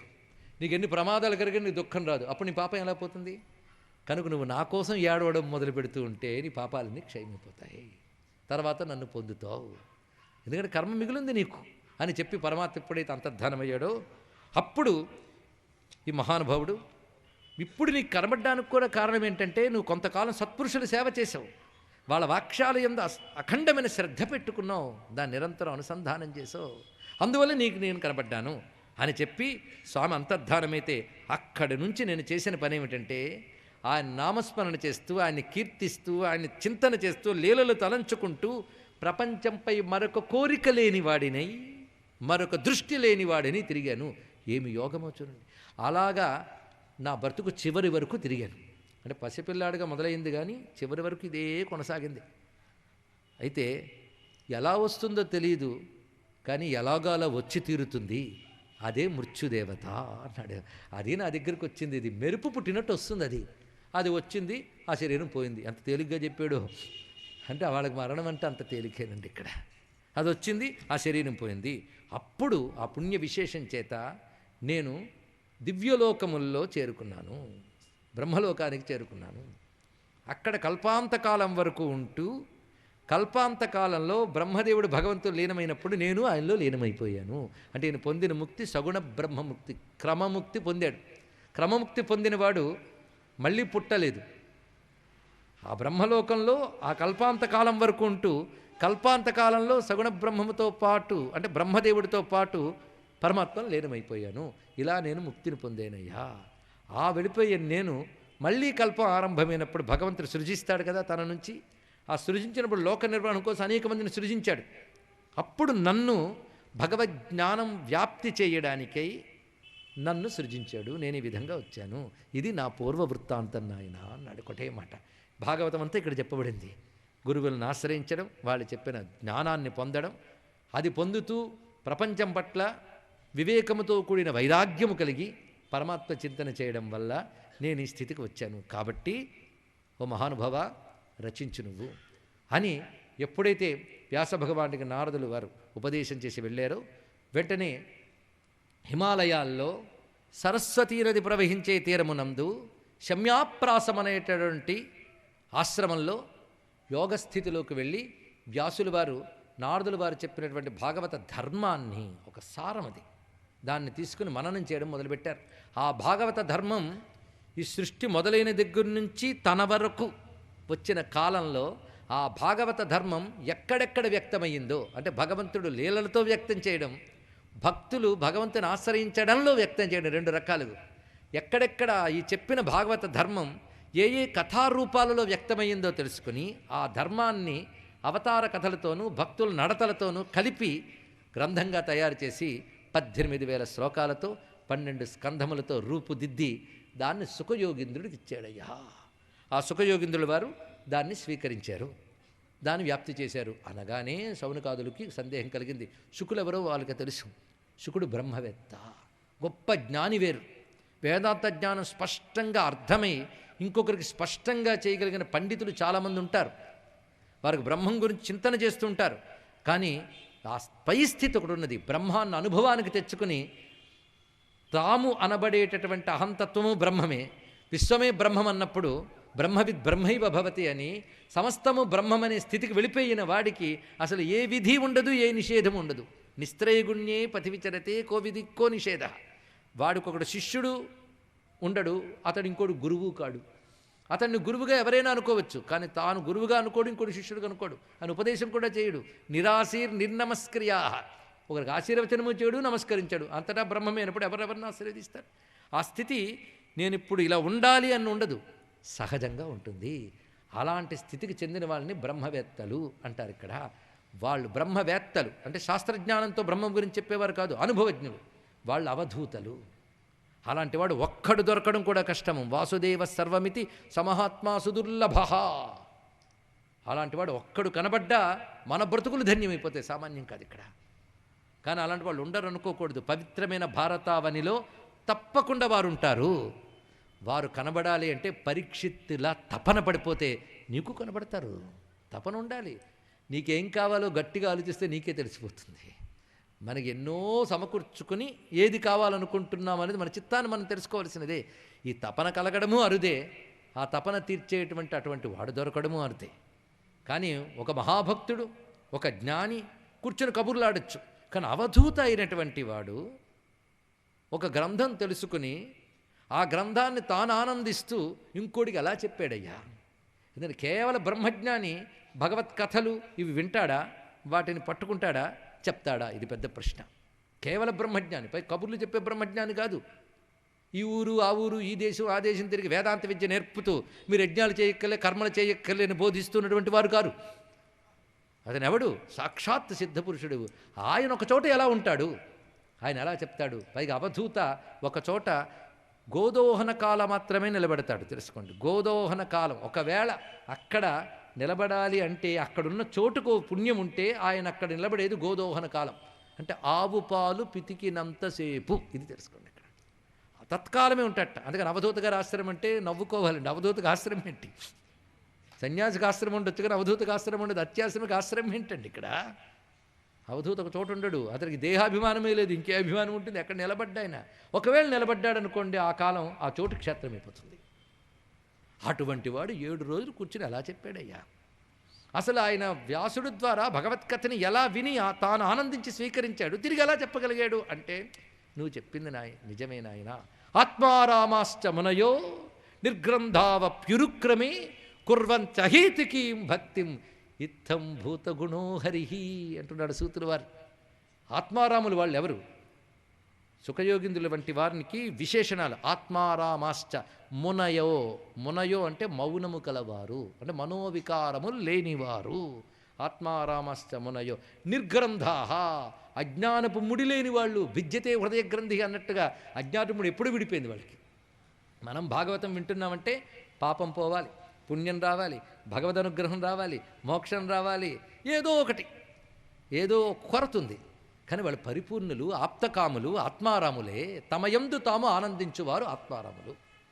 అజ్ఞాన ముడులు విడిపోయినటువంటి వారు నిరంతరం నిశ్చలమైన ఒక తటాకంలా, అంటే అలలు లేని తటాకము వలె అచల స్థితిలో ఉన్నటువంటి వారు. అందుకే మౌనం అచల స్థితి. ఇది అర్థం చేసుకోవాల్సింది. ఆత్మారామాశ్చ మునయో నిర్గ్రంథావపి. ఇలాంటి వారు అయినప్పటికీ వారు ఉరుక్రమే త్రివిక్రముడైనటువంటి ఆ నారాయణ్ణి యందు కుర్వంతి అహైతుకీం భక్తిం. వాళ్ళు ఏ నపము లేని భక్తి ఉంటుంది అయ్యా అన్నాడు ఇక్కడ. వాళ్ళకి ఇది కావాలి అనుకుని భక్తి చేయడం కాదు, అసలు ఇది కావాలి అనేది ఉండదు. కుర్వంత అహైతుకీం భక్తి. ఎందుకయ్యా అలా ఉంటుందంటే, ఏం చేస్తాం, నారాయణుడు అలాంటి వాడు అన్నాడు. ఒకటే మాట, అద్భుతమైన మాట అండి. భక్తి ఉంటే గుండె మీద కొరడాలా తగులుతుందండి ఈ మాట. ఇత్థం భూత గుణోహరి, మెరుపు తగిలినట్టు తగులుతుంది. అద్భుతమైన మాట. ఏం చేస్తాం, విరక్తులకు కూడా రక్తి పుట్టించేవాడే నారాయణుడు. ఒక్క మాట గట్టిగా పట్టుకో చెప్తున్నాడు ఇక్కడ. విరక్తులు అంటే ప్రపంచం మీద ఏ ఆసక్తి లేదు వాళ్ళకి. మీరు వాళ్ళ దగ్గర తీసుకెళ్ళి కోట్లు చూపించిన వాళ్ళు కదలరు. మనకి ఇప్పుడు భాగవతం వింటున్నారండి, ఒక్క 2 రోజులు వస్తే మీకు ₹1,00,000 ఇస్తామంటే 2 రోజులు వెళ్ళొచ్చేద్దామండి అనిపిస్తుంది. కానీ ప్రపంచం మీద అత్యంత విరక్తి కలిగిన, ఏది సారమో తెలిసి ఇది నిస్సారమును వదిలిపెట్టిన స్పష్టమైన సత్యావగాహన కలిగిన వారు, దేని మీద రక్తి లేని వారు నారాయణుడి మీద రక్తి కలిగిస్తారు. కనుక నారాయణుడు ఎంత గొప్పవాడంటే విరక్తులకి రక్తి పుట్టించేటటువంటి రసస్వరూపుడయ్యా నారాయణుడు. ఎందువల్ల అంటే, ఏ బ్రహ్మములో తాము తాదాత్మ్యం చెంది ఉన్నారో ఆ బ్రహ్మమే నామరూపములతో ఉన్నది. ఇది ఎలాంటిదంటే, పంచదార తినడం మరిగిన వాడికి, స్వీట్లు అంటే పిచ్చెక్కిన వాడికి స్వీటు ఏ రూపంలో ఉన్నా నోట్లో వేసుకోవని ఎలా ఉంటుందో, బ్రహ్మానంద పారవశ్యం పొందిన వాడికి బ్రహ్మానందం ఏ రూపంలో ఉన్నా ఆనందించడం ఒక స్వభావంగా ఉంటుంది కనుక, ఆ బ్రహ్మానందమే అక్కడ చెప్పబడుతోంది కనుక దాన్ని ఆయన పొంది అనుభవిస్తూ దాన్ని ఆయన చెప్తున్నాడయ్యా. మా పోతర గారు అంటారు దీన్ని, ధీరులు నిరపేక్షులు ఆత్మారాములు నైన మునులు హరిభజనము నిష్కారణమసేయుదురు. ఎంత అందమైన మాట అక్కడ. అహేతికి భక్తి అన్న మాటకు అందంగా పెట్టాడు. మనం ఎన్ని జన్మలు పుణ్యం చేసుకున్నామో తెలుగువారిగా పుట్టడం. ఎందుకంటే పోతన తెలుగు కవిగా పుట్టాడు గనక. పోతన తెలుగు కవిత్వం చదవనప్పుడు తెలుగువాడిగా పుట్టడం వ్యర్థం. ఇది తెలుసుకోండి. ఇక్కడ ధీరులు నిరపేక్షులు ఆత్మారాములు నైనమునులు. ధీరులు అంటే వికారరహితులు. వికారహేతువు సతి విక్రయంతే ఏషాన్న చేతాంసి తయైవ ధీర అన్నాడు కదా మహానుభావుడు. ఏ వికారానికి చలించని వాళ్ళు, వాళ్ళకి వికారమే కనబడదు, ఇంకేం చేస్తాం. నిరపేక్షులు, అపేక్షలేని వాళ్ళు, ఆత్మారాములనైన మునులు హరిభజనము నిష్కారణము చేయుదురు. మనమైతే ఈ మంత్రం చేస్తే చాలా పుణ్యం విశేషం అంటే అవునా, ఇక వాళ్ళకి అవేం లేదు, చేస్తారంతే. ఎందుకు భగవంతుని ప్రేమిస్తున్నావు, ఎందుకేమిటి తెలియదు. అద్భుతమైన మాట అండి ఇక్కడ. అవ్యాజమైన ప్రేమ. ఎందుకంటే భగవంతుడికి అవ్యాజమైన ప్రేమ ప్రపంచంపై, ఆయనకి ఏం అక్కర్లే. అవ్యాజమైన ప్రేమ కలిగిన భగవంతుడిని తెలుసుకోవాలంటే నీకు అవ్యాజమైన ప్రేమ ఉంటుంది. మనకు రకరకాల ప్రేమ స్లోగన్స్ అలవాటైపోయి, ప్రేమను ప్రేమించు ప్రేమకై, ప్రేమను గుర్తించును, ఈ డైలాగులు ఉన్నాయి కదా. భగవంతుడు అవ్యాజ ప్రేమ కలిగిన వాడు కనుక అవ్యాజ ప్రేమ కలిగిన భగవంతుని గుర్తించాలంటే నీకు అవ్యాజమైన భక్తి ఉండాలి. అటువంటి అవ్యాజమైనదా అది నిష్కారణమ సేయుదురు. ఎందుకంటే నారాయణ అట్టివాడు, ఆయన అలాంటి వాడండి. తాను బ్రహ్మమే గనక బ్రహ్మీభూత స్థితికి చెందినటువంటి వారిని తాను ఆకర్షిస్తున్నాడు. నారాయణుడు అట్టివాడు నవ్య చరిత్ర అన్నారు. అటువంటి సుఖయోగేంద్రుడికి నమస్కారం చేసుకుంటూ ఒక చిన్న కథతో ముగిద్దాం. ఇది భాగవతంలో లేదు కానీ, ఒక చోట స్థిరంగా ఉండకుండా తిరిగేవాడిని ఎలా పట్టుకున్నాడు వ్యాసుడు, అది కూడా తెలియాలి కదా. దీనికి పురాణాల్లో ఒక రమ్యమైన కథ ఉంది. భాగవత తత్వవేత్తలు చెప్తూ ఉంటారు, భక్తులు ఆనందిస్తారు. ఎంత రమ్యమైన కథ అంటే, ఇంత రాసి పెట్టుకున్నాడు ఈయన భాగవతాన్ని. పైగా ఎక్కడ ఇతర పురాణాల్లో లేని భాష, ఇతర పురాణాల్లో లేని ఛందస్సు పద్ధతి అన్న అలా పెట్టాడు, ఒక రసరమ్యంగా తీర్చిదిద్దాడు. ఎందుకంటే ఆ బ్రహ్మ విద్య అది. అటువంటి దాన్ని ఇస్తే పరమహంసకి చేతికి ఇవ్వాలి. తనకంటే గొప్పవాడైన వాడు ఆయన. ఎం ప్రవ్రజంతమనుపేతమపేత కృత్యం. వాడు దొరికితే బాగుండు, కానీ వాడు దొరకడే. అంతర్ముఖుడై ఉన్నవాడిని బహిర్ముఖంగా లాగాలి అంటే, అంతర్ముఖుడే ఏ బ్రహ్మముతో ఉన్నాడో ఆ బ్రహ్మమును బహిర్ముఖం నుంచి బయటకు పంపించాలి ఆయనలోకి. అప్పుడు ఆయన బయటకు వస్తాడు. ఒక శ్లోకం రాసి ఇచ్చేటండి శిష్యులకి వ్యాసుల వారు. ఏ అడవిలోకి వెళ్ళినా, ఏ తోటలోకి వెళ్ళినా ఈ శ్లోకం చదవండి. ఈ శ్లోకం విని ఎవడైతే పరవశించి మరచి మీ దగ్గరికి వస్తారో వాడిని నా దగ్గరికి తెండి అన్నట్టు ఆ శ్లోకం ఇచ్చారు. అందులో ఏముందో వాళ్ళకేం తెలియదు, గురువుగారు చెప్పారు కదా అని తీసుకెళ్ళిపోయారు. భావం తెలుసునండి, వాళ్ళందరికీ సంస్కృతం తెలుసు, కానీ దానికి చలించిపోయేటువంటి వాడు ఎవడో తెలియలేదు. వాళ్ళు వెళ్ళి తోటల్లో అక్కడక్కడ తిరుగుతూ ఉన్నారు. చాలా కాలం జరిగింది. ఒకసారి మాత్రం శిష్యులు చదువుతుంటే ఒక ఆయన వచ్చి ఆనందపరసుడై కనబడ్డట. వాడిని పట్టుకొచ్చారు వీళ్ళందరూ. 16 ఏళ్ళ కుర్రాడు కదండి, ఎత్తుకుని పట్టుకొచ్చారు. కూర్చోడు, దొరికి ఎవరైనా అన్న ఎన్నాళ్ళకి రా కూర్చో, ఒక్క శ్లోకానికే మైమరిచిపోయేవే, అలాంటివి 18,000 రాసా, కూర్చో అని చెప్పి ఆయన చేతికి ఇచ్చేటండి. ఇక్కడ ఆ శ్లోకం, బర్హాపీడం నటవరవపు కర్ణయోకర్ణికారం బిభ్రద్వేణుం కనక కపిశం వైజయంతీంచ మాలాం రంధ్రాన్ వేణోరధరసుధయా పూరయన్ గోపబృందై బృందారణ్యం స్వపదరమణం ప్రావిశద్గీతకీర్తి. దశమస్కందంలో పరబ్రహ్మ కృష్ణుడై ఉన్న అందాన్ని వర్ణించినదండి ఇక్కడ. అరే బ్రహ్మవేత్తే దానికి ఆకర్షితులైపోతే గోపికలు ఆకర్షితులు అవ్వడంలో ఆశ్చర్యమే ఉందయ్యా.